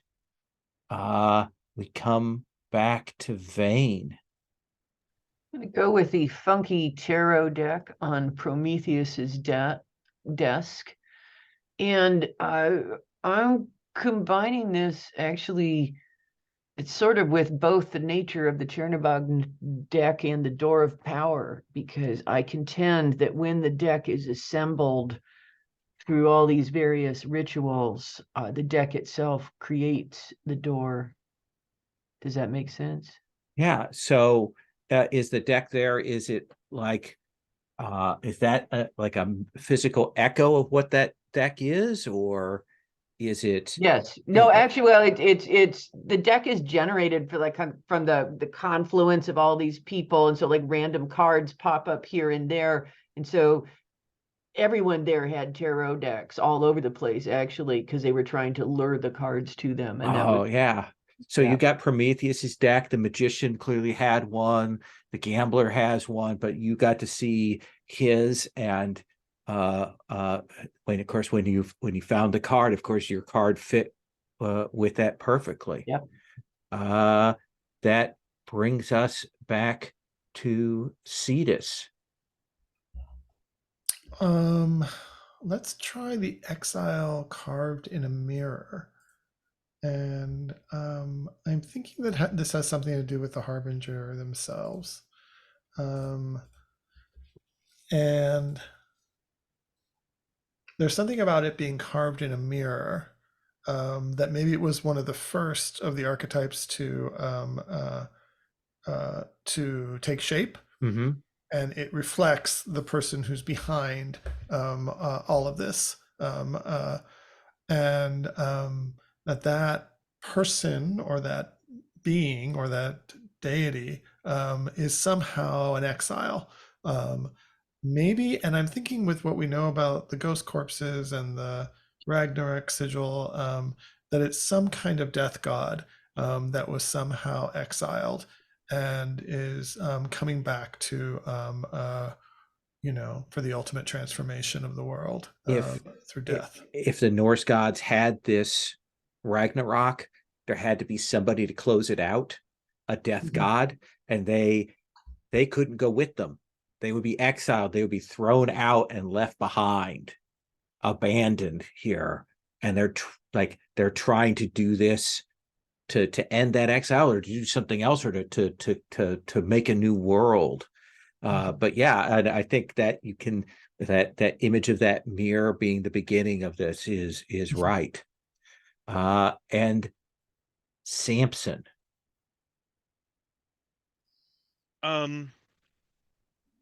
So I think that as we flip through the bub from Manila that was found, we can connect that to the uh the deck itself. I think it's sort of predictive. It looked like, looking through that book, that there wasn't it didn't look like it was that prophetic, but it turns out, knowing what we have so far, there are a great deal of pieces that tell us more about the contents of the deck and the placement of the deck. There's a scene where some like location that echoes Sherwood Forest catches fire and burns down. There's a confrontation with this big mob boss, also named Fire. There are all those echoes of prophetic things of that, and that it's the deck showing you another piece of how this could go. All right. So we've connected the pieces. We know that it's the Valkyrie. We know why they're doing this, how they've changed things with the deck, what they're trying to do. So who wants to roll?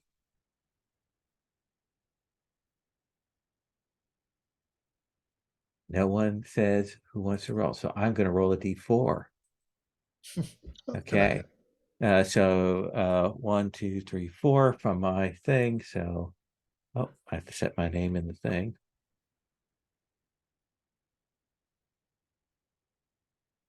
So I'm going to add a d4 to my roll. And I got a 3. 1, 2, 3. Samson. Okay, so roll 2d6 plus 2. Roll 2d6 plus 2. That's a 10. That is a 10. You're the best, Samson. Okay.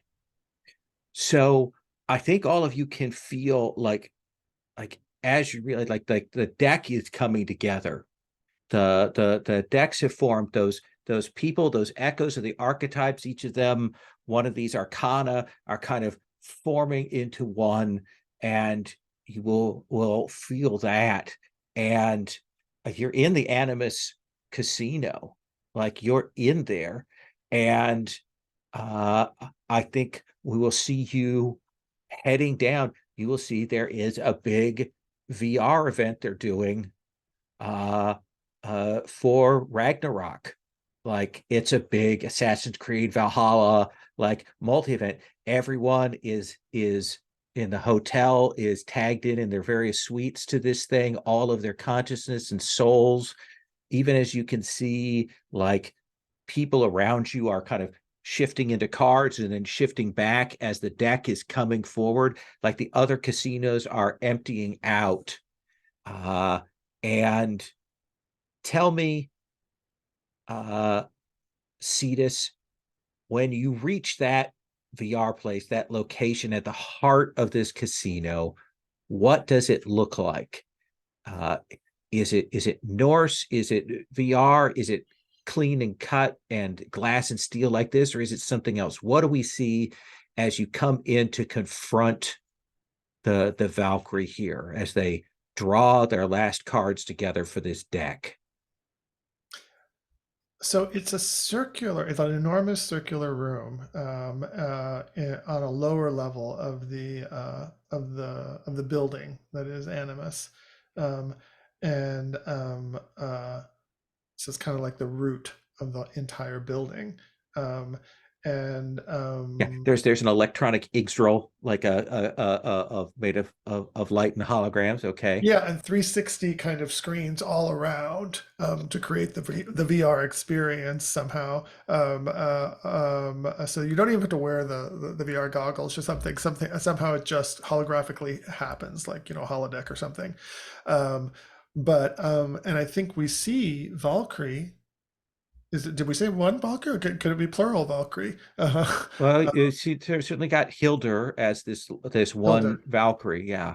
As the main one, and she's at the very center. And I also see what we see is circled all around in this room are virtual representations of all these people that are in their rooms in the hotel or in other casinos that have the VR glasses on, that somehow their images, but not just their images, but who Their souls. their souls have been projected into this room, and to concentrate the power here in this room. And so as we enter, the air just feels electric, and there's a smell of ozone, and it's like the hair on our arms, if we have hair on our arms, some of us don't, rises up. And I think you'll see her in the center, and you will come in. She's still in the process. The deck is forming. You see her reaching into the air and grabbing this major arcana card, and you can see that it has the symbol for division on it, and it's there in kind of a wheel of fortune thing. Mhm. See her pulling that down, and she will see you, and she will gesture, and you will see these three constructs of light and force and energy kind of manifest in here.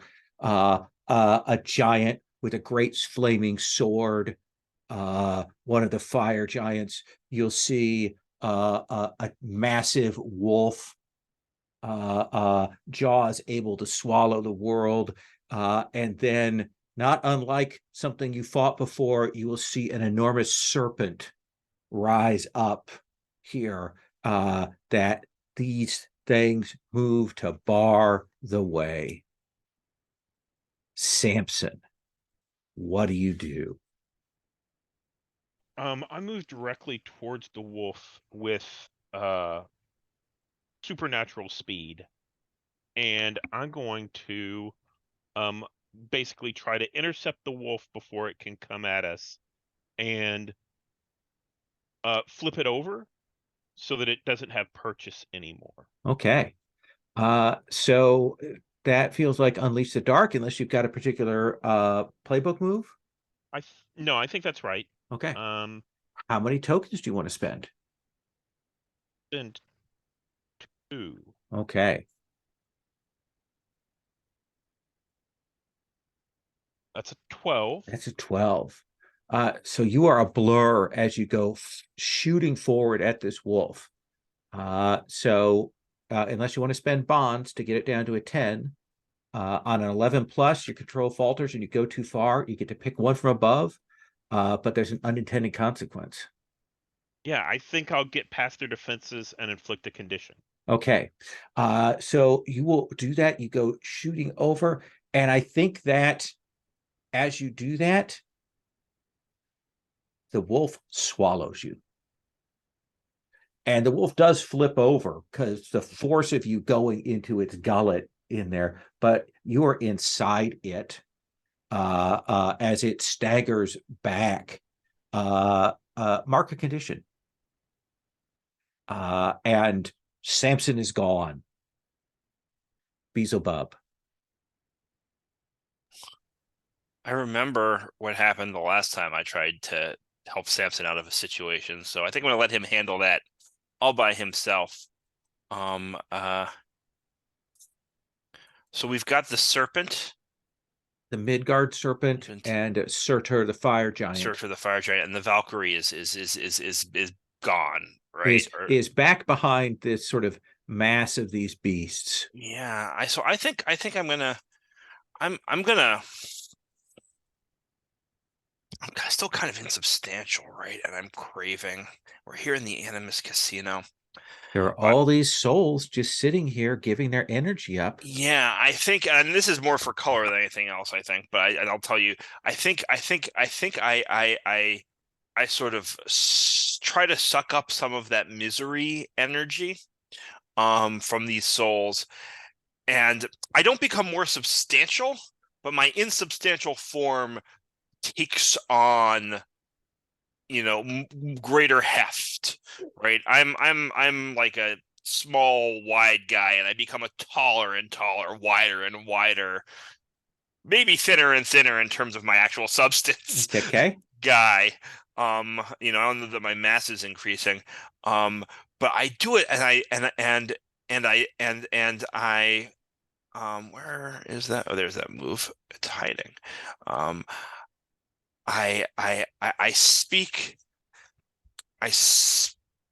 in my true and ancient voice, and I say, poor sad Valkyrie, ripped from your god, trying to wield divine powers beyond your ken. Know whom you are dealing with.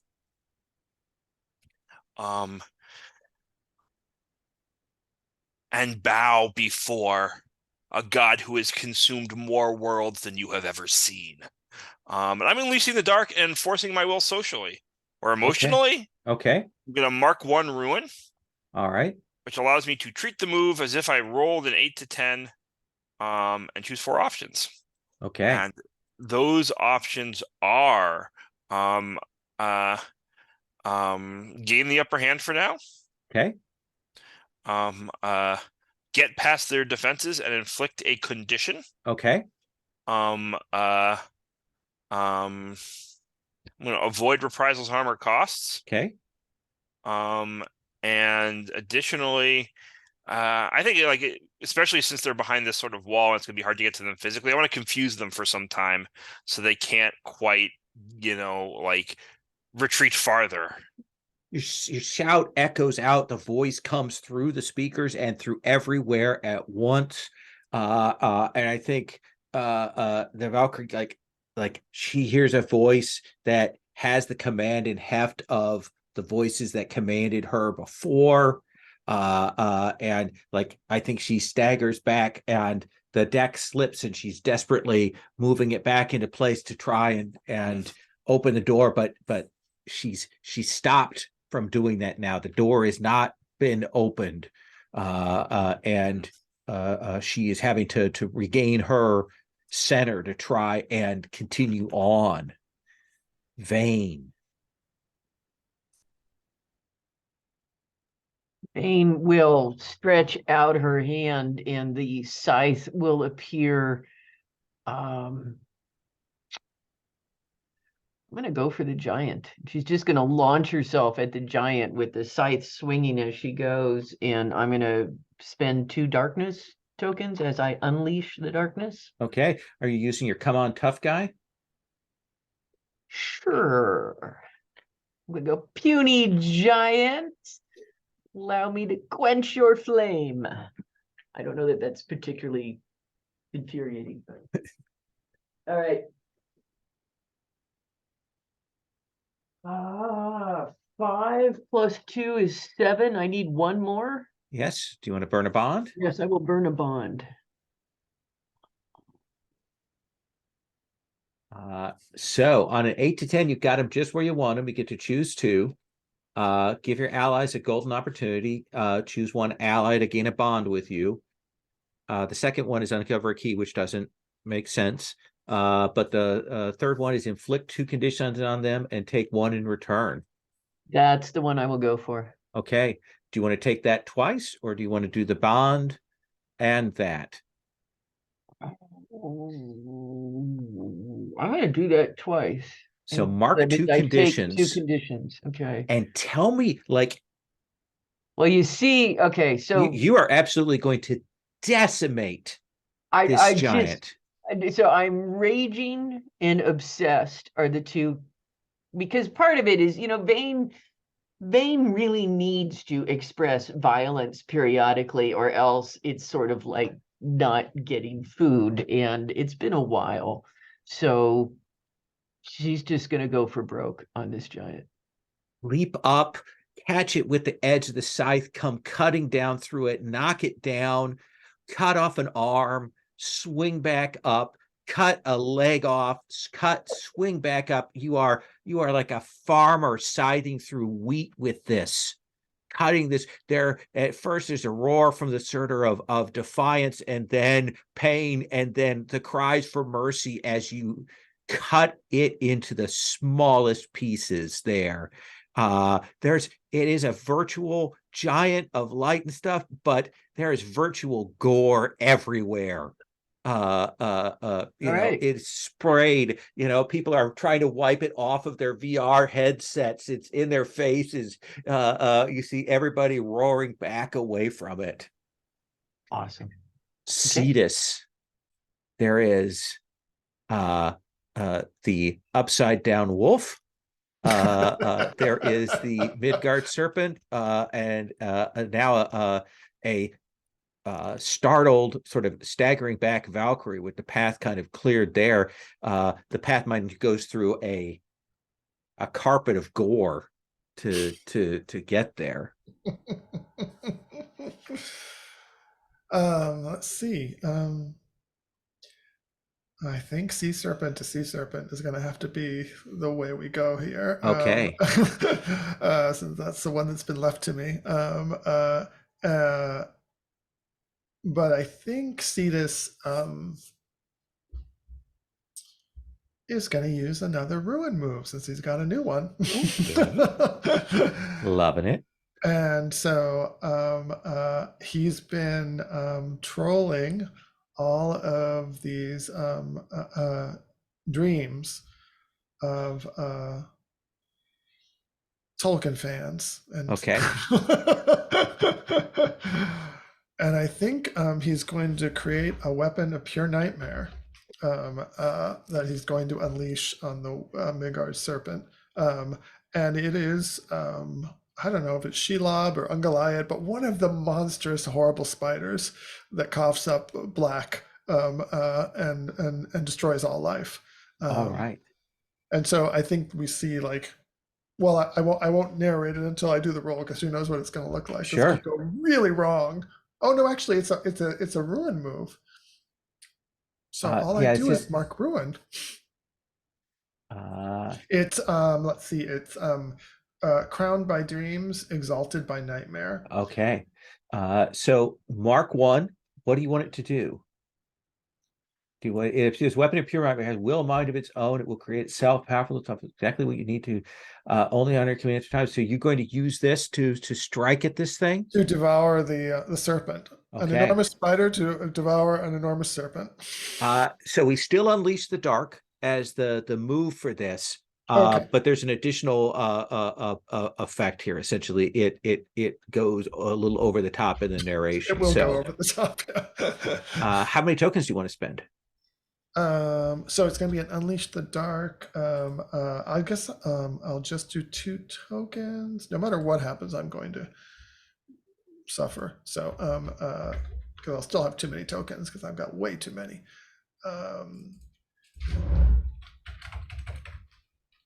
All right, let's see what happens. Oh, 6.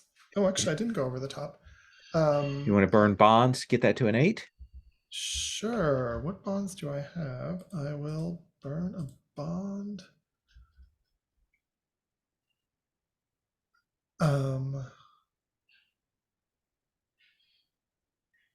will burn a bond with Vane, who has just inspired me with their the ferocity of their violence. So what do you want as your 2 picks there? Let's see. This is in Unleash the Dark, the 8 to 10. 8 to 10.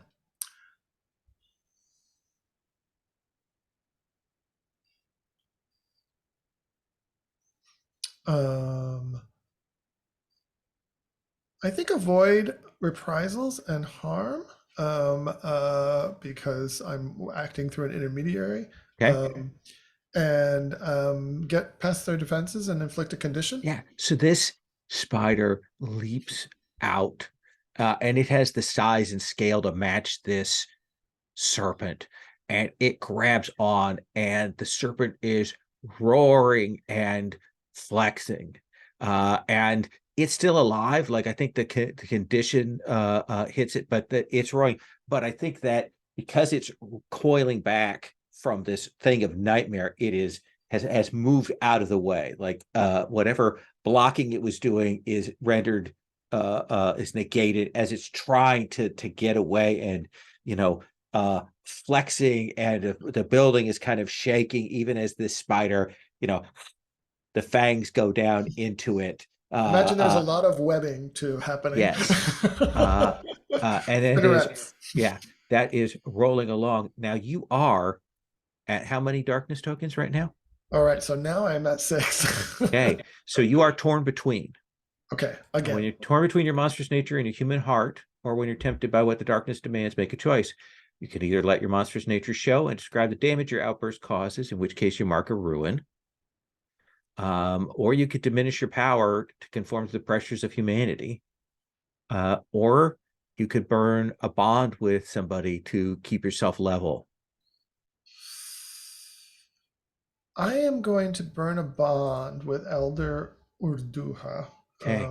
Because how is it? Yeah. How is it that the memory of them, the connection that you keeps that you from, like, because you let this nightmare and this power, you could easily kill people. I mean, all their souls are here, vulnerable and exposed.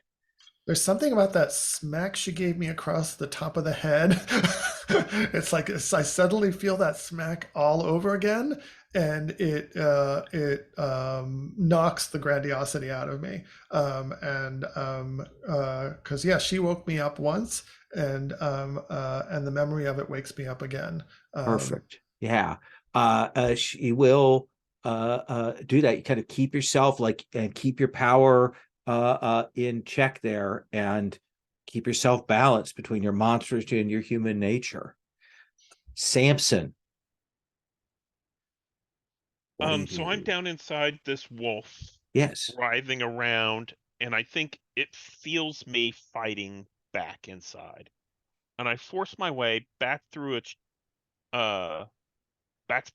throat up into its mouth, but it's holding me with its mouth, and I'm going to unleash the dark. Let's see what that looks like whenever I roll it. I'll spend 2 tokens. 2 tokens. Okay. And that is a 9. So I'm going to avoid reprisals. I get 2 choices, right? Yes, you do. Okay. Avoid reprisals, harm, or cost, and get past their defenses and inflict a condition.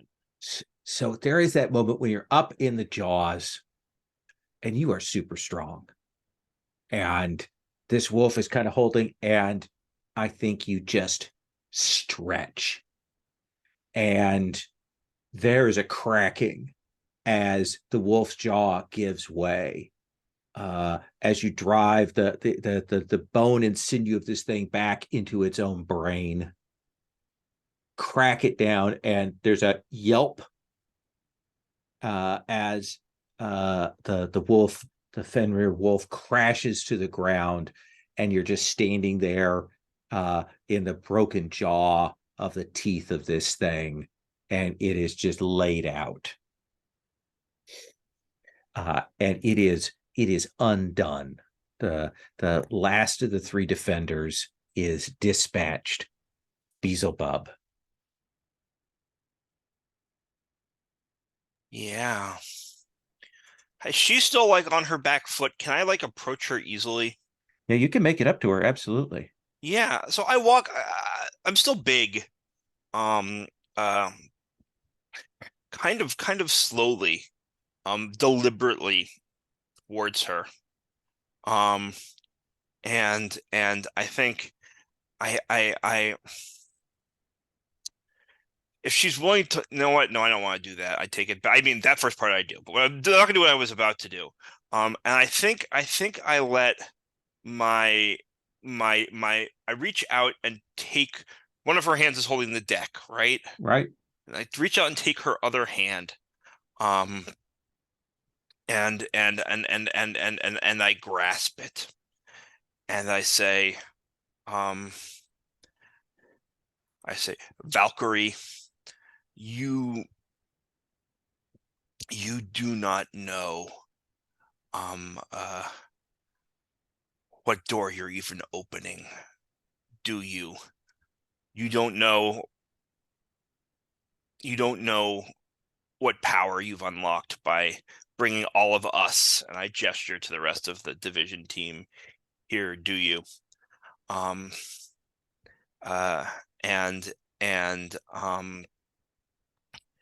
I think using my corrupting touch. I usually do this physically, like I actually eat, but I think I'm actually using my corrupting touch here, Okay. to feed on her, with the gnawing edge of hunger.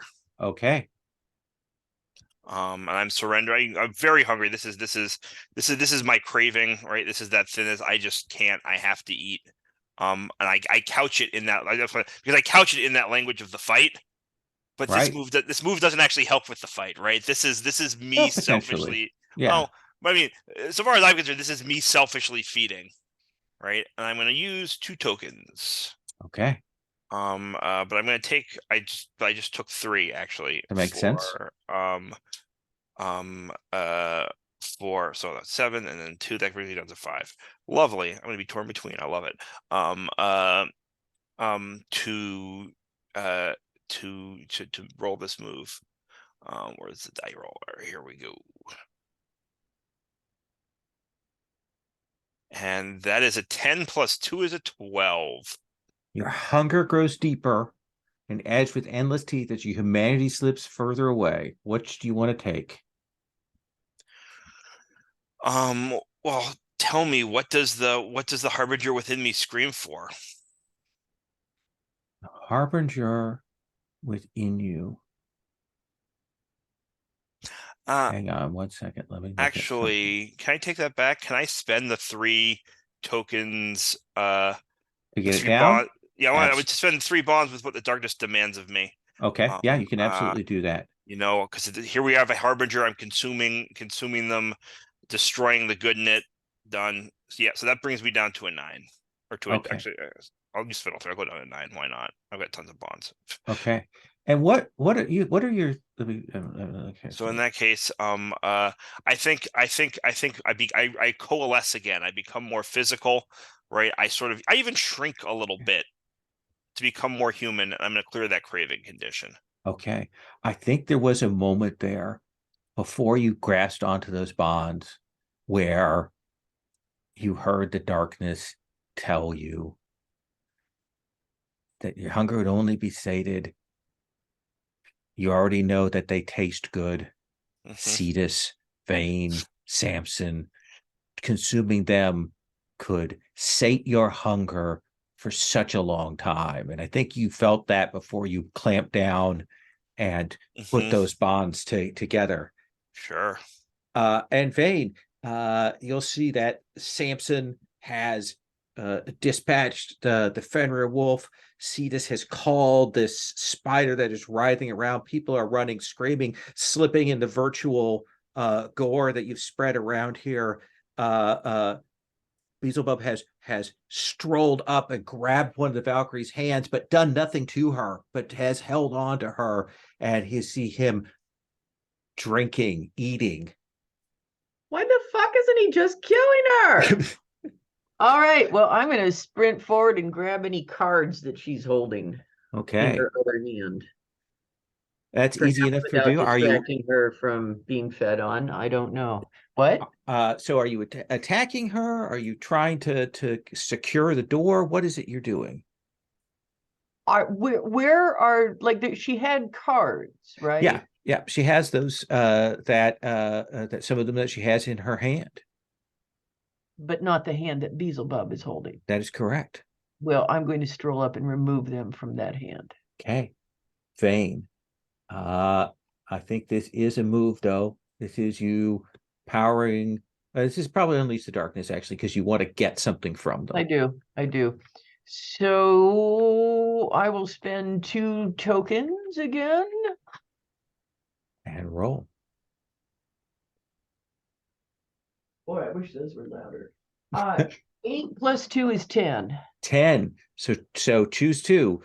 One of them is obviously is get what you want from them. Yes. And then the others, can I make her do a condition? Can I inflict a Yeah, condition you can get on past her? your defenses, Okay. inflict a condition. I'm going to inflict a condition on her. I think there is that twist as you grab on, wrench the arm, and like get a hold of those cards. But when you grab those cards, those edges are sharp. And I think immediately blood starts running down your hand. Mark a condition. All righty. And I think you'll see that at the top of that deck, kind of with your bloody fingerprints on it, you will see that gate card. Ooh, okay. All right. We come back to Cetus. I think as Cetus sees the cuts on Vane from the cards, he attempts to wrest control of the cards from the Valkyrie, both telepathically and also telekinetically. Like he's going to try to create a swarm of the cards to attack the Valkyrie herself. Okay. So the ones that Vane hasn't grabbed, you're grabbing those up and attacking with those. That sounds great. Like a whirlwind, like a tornado of these sharp cards to attack the Valkyrie.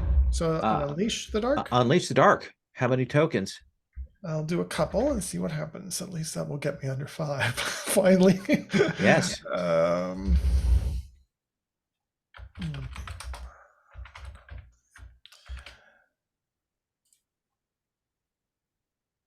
10. 10. So choose 2. Let's see. It is so many tabs.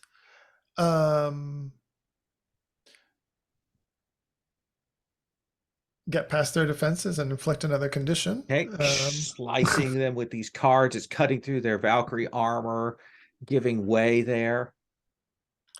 And I guess gain the upper hand for now. Okay. I think that she staggers back from this. But there is a moment where you feel a slice as one of the cards buries itself in you, and you kind of pull it out. What is the card that she has struck you with? What is the Major Arcana card? What is it called? I think it's called The Lost. And it is someone lost in a forest.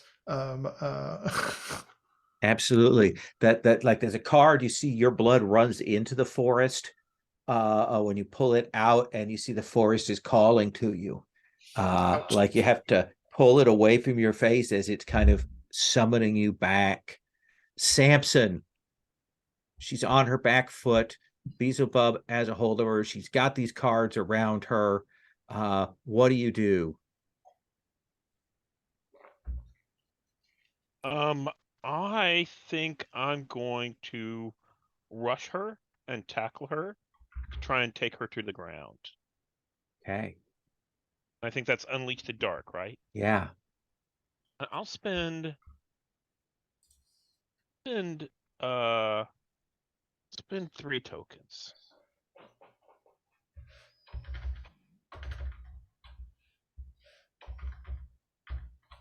That is a 6.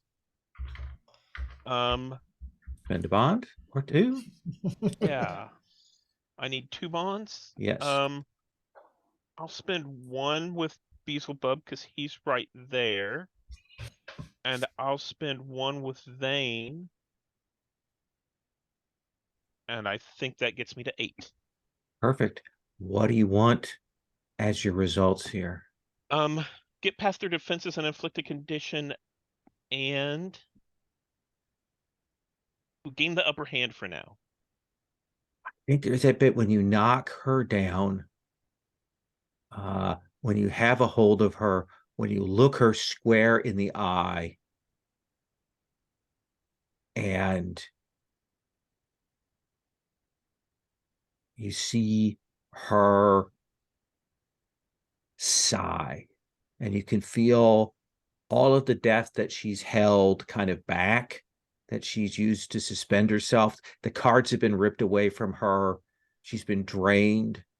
And I think that the death that is with you, the ghosts and all of that that haunt you, all of that sense gives way, and she will pass through into you. And she's gone. And there's the of the broken armor of the Valkyrie laying there on the floor, and perhaps the sort of whistle wind of these cards as they begin to vanish.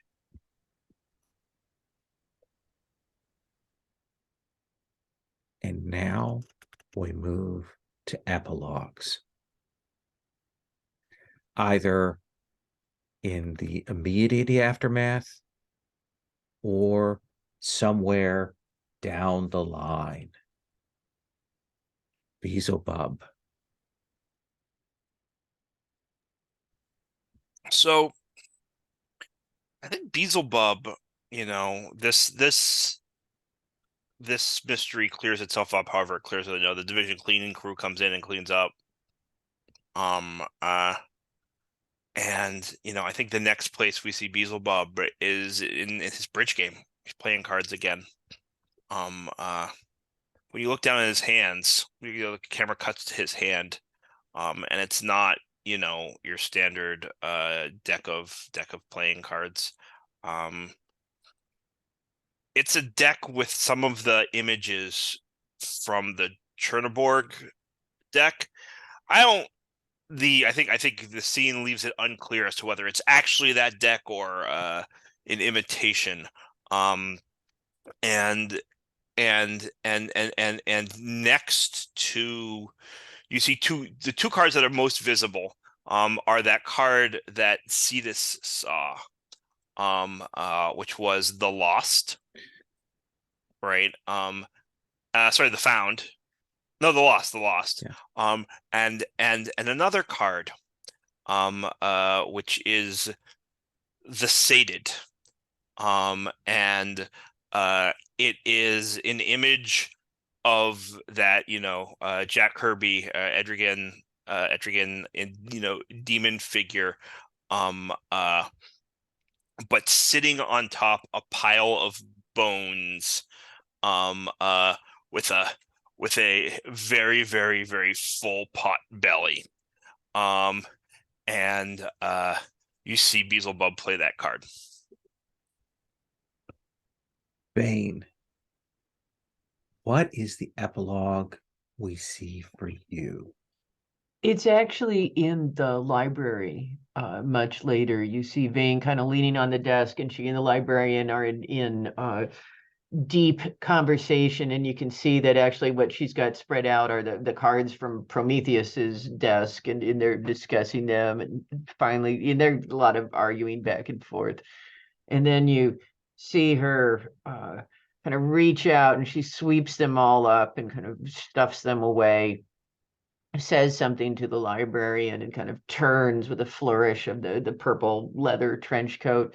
And as she's leaving, though, and the librarian's attention is elsewhere, you do see a kind of up on a shelf. There's these shelves, and there's like a little purple-backed leather-bound book, and it sort of twitches out of the shelf, and then it flutters after her and slips itself into her pocket as she's leaving. You're not sure whether she noticed it or not. Nice. Cetus, what is your epilogue?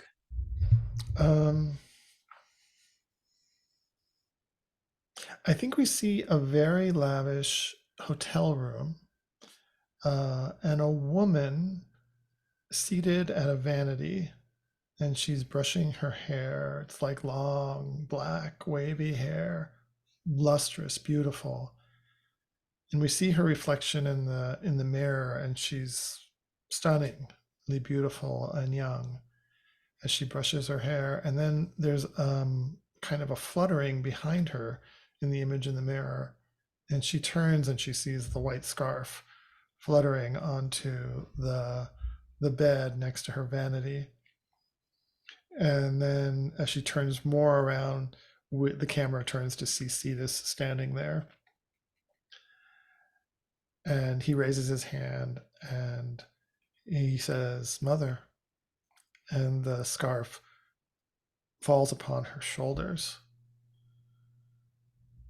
And she cocks her head and she says, "My son?" And then the scarf twists around her neck and pulls her head back. And you see a look of vicious anger on Cetus's face. And the woman holds out her hand as if begging for mercy. And we cut there. I like to imagine that maybe a little bit of echo of what we saw on the inhumanity of that Fae, that Unseelie that spoke to you. Maybe we see a flash of that Right. across your face there too. Samson. I took a move last session, at the beginning of last session, orphanage visit, which is a division move. Division has an orphanage, and there are professional caretakers. So I think what we see is Samson sitting with the children of division. And I think we see like a tentacled child and several human children. One is playing with some blocks that are kind of floating in the air in front of them, and Samson is kind of, counseling one of them. And then as the camera focuses past Samson, we see several of the ghosts that he's collected throughout this series. One of them is playing with blocks with the child, and that's why the blocks are floating. And the other is kind of talking to one of them and trying to keep it calm and all of that.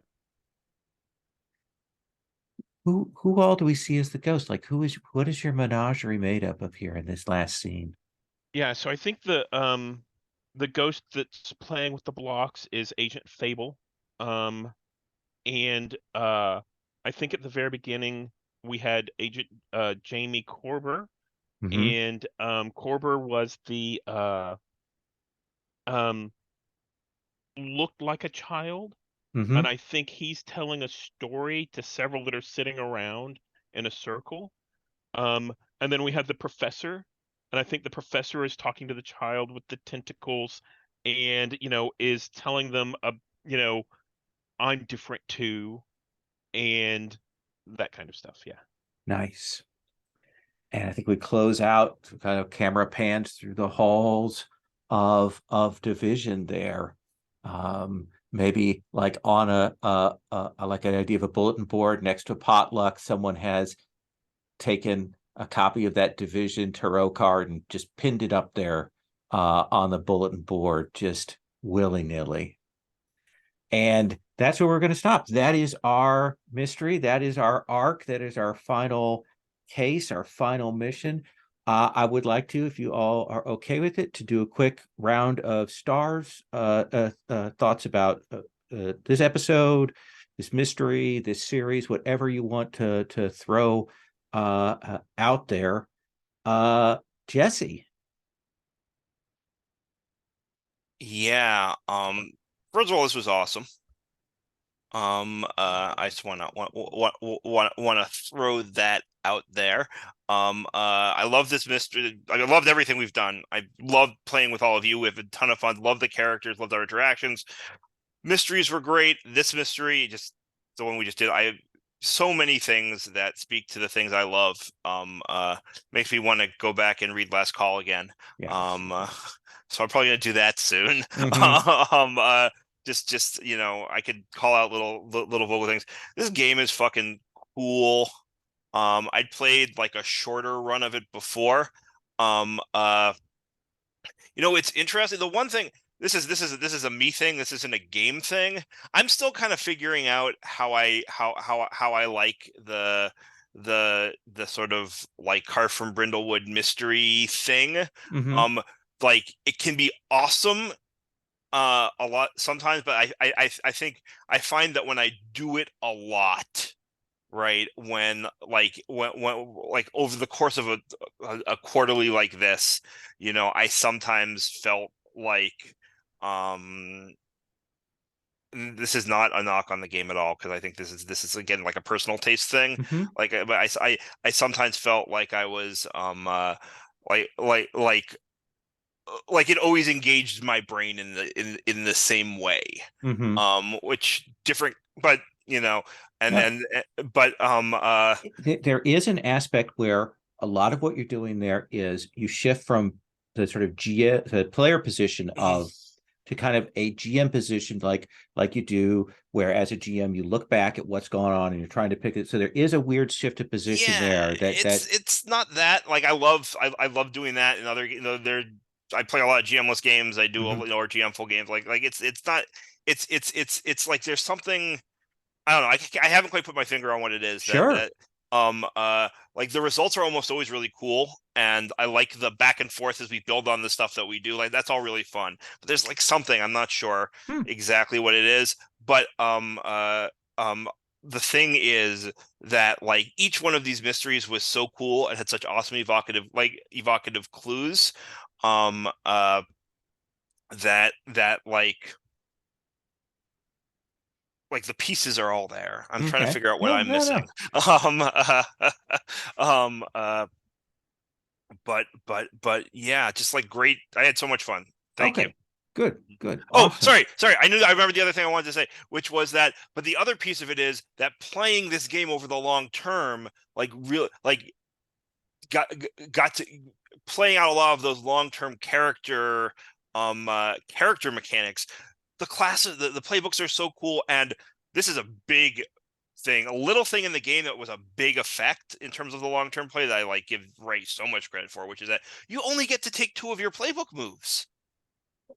Or at least, I don't know, it might be different for different playbooks, but for the Hungry, you can only take 2 additional playbook moves. So you have to start making other kinds of choices about advancement that push you in all kinds of directions. Mhm. And that was like really, really cool. Right? Like that over long-term play, I got to there were like hard choices to make in terms of, well, I only get 2 of these moves and they're all awesome. So I got to pick 2 of them, and then I got to find another something from somewhere else. And that was fun. That was really cool. I will say I had a chance to run for Ray Mhm. and a couple of her designers who were trying out new playbooks. Sorry, a couple of his designers and that were trying out new playbooks, and watching Ray analyze and break down and do the feedback at the end was just a masterclass in design. They have such an eye for designing moves No, in really interesting way. he's so good at this. Yeah, so So good. fucking good at this. Cat. Well, it's just been a terrific game. And yeah, it's just it hit a lot of sweet spots and mutual enthusiasm. So that was awesome. I wanted to give kudos to Stephen for getting the orphanage move into the epilogue, because I had looked at that and I was like, oh, that's a really cute one. That was delightful. Uh, Similarly, Jose's epilogue was not quite as charming, but very cinematic and very lovely. And so that's just been a lot of fun. And I thought Beelzebub was the star of taking down the Valkyrie. It was nice to see you actually feeding on an enemy instead of an ally. The coolest thing about the Hungry is you think that hunger move is like a weapon against people, and Yeah, it's not. yeah, It's an intimacy move, and yeah, it's an yeah, it's a it's like a healing move, and that's yeah, so cool. yeah. It was really awesome. So kudos all around for just a terrific, terrific game. Awesome. Jose. Yeah, I had a lovely time. I especially liked today the process, because sometimes I'm a little cold with the more meta processes, like the theorizing. I'm not sure what it's called, but the part where we try to put everything together. But it just flowed really well, and I really appreciated, Lowell, how you would kind of encourage and support each idea that we were putting out and help us weave it together in a way that that made a lot of sense, because sometimes that experience in Brindlewood Bay, or carved from Brindlewood Bay, sometimes it feels very jarring, like it doesn't all hold together. But you did a great job of orchestrating that or curating that, so I really appreciated that. And I also feel like I was just beginning to get the hang of how to, tell a story and let the mechanics kind of support the momentum of the story for myself, rather than becoming kind of like things that I'm trying to like manage, or somehow get in there somehow. So I was a little overwhelmed by all the moves, because I had so many moves. Yes. After all of those advances and ruined advances, and it's like, but somehow I got them all in today, so I got to at least use every move once, which I was really happy about. And I appreciated everyone's kind of patience with me as Cetus kind of self-destructed a little bit and then tried to pull himself together. And so yeah, it felt like as a team we were beginning to pull together in a way that was really fun narratively. And I think that last battle really kind of was a good expression of us working together. Yeah, as a story. Yeah. I really like we had a conversation early on when you were trying to find like how the moves worked and things. We talked Right. about that. I loved how you found the space to make your story here, both sort of just in the interstitials and as a result of moves and things like that. I thought that was great. Like this, like I'm still really curious about where Cetus's story goes, like at the end of this. So that I think that's the best kind of thing where you're like, oh, I'm going to be thinking about that for a while. Like, where would that go? So lovely. Great. Thank you, everybody. Stephen. Yeah. So my favorite thing was, getting to play with new people in a new game and all of that. It was fantastic. Of course, I played with you before, Lowell, and you were, you know, very helpful and like a master class in how to run this game and how to, keep things going and all of that. I really liked Cetus's epilogue with the, dark twist at the end and then the question of what happened. I thought that was beautiful. And I only think you could have dovetailed more into the orphanage move if I'd asked you to. I thought that was just great. I liked how Vane and Beelzebub, you know, leaned into exactly what the playbook was telling them to. You're violent and you're going to kill things, or you're going to eat things and make it beautiful. It worked really, really well. The game itself, the mechanics for the opening the door, I think is what it's called. Yeah. Where you talk about that meta stuff, seemed like a mechanic I'd seen before, similar in a Fate game called Atomic Robo, where they have a brainstorming move. Only that's competitive, where everybody rolls a skill, Yeah. and the person who rolls the skill gets the narrative part. And I really like the cooperative portion. I mean, I really like that kind of move where the group, the players all figure out kind of what's happening and talk it through. And I like the cooperative nature of this much better, where everybody, you know, you talk through, you've grasped your keys. I think that's just amazing. It's interesting. I hadn't put that together about Atomic Robo, but yeah, I like it fulfills the promise of what Atomic Robo kind of suggests you should be able to do, but don't in actual practice. So that's really smart. This was a pleasure to run. I really enjoyed this. Thank you for running through my goofy Tim Powers fan fiction here at the end. So it was great for me. I really enjoyed it. It was a great quarterly, and thank you all so much. I am going to stop the recording.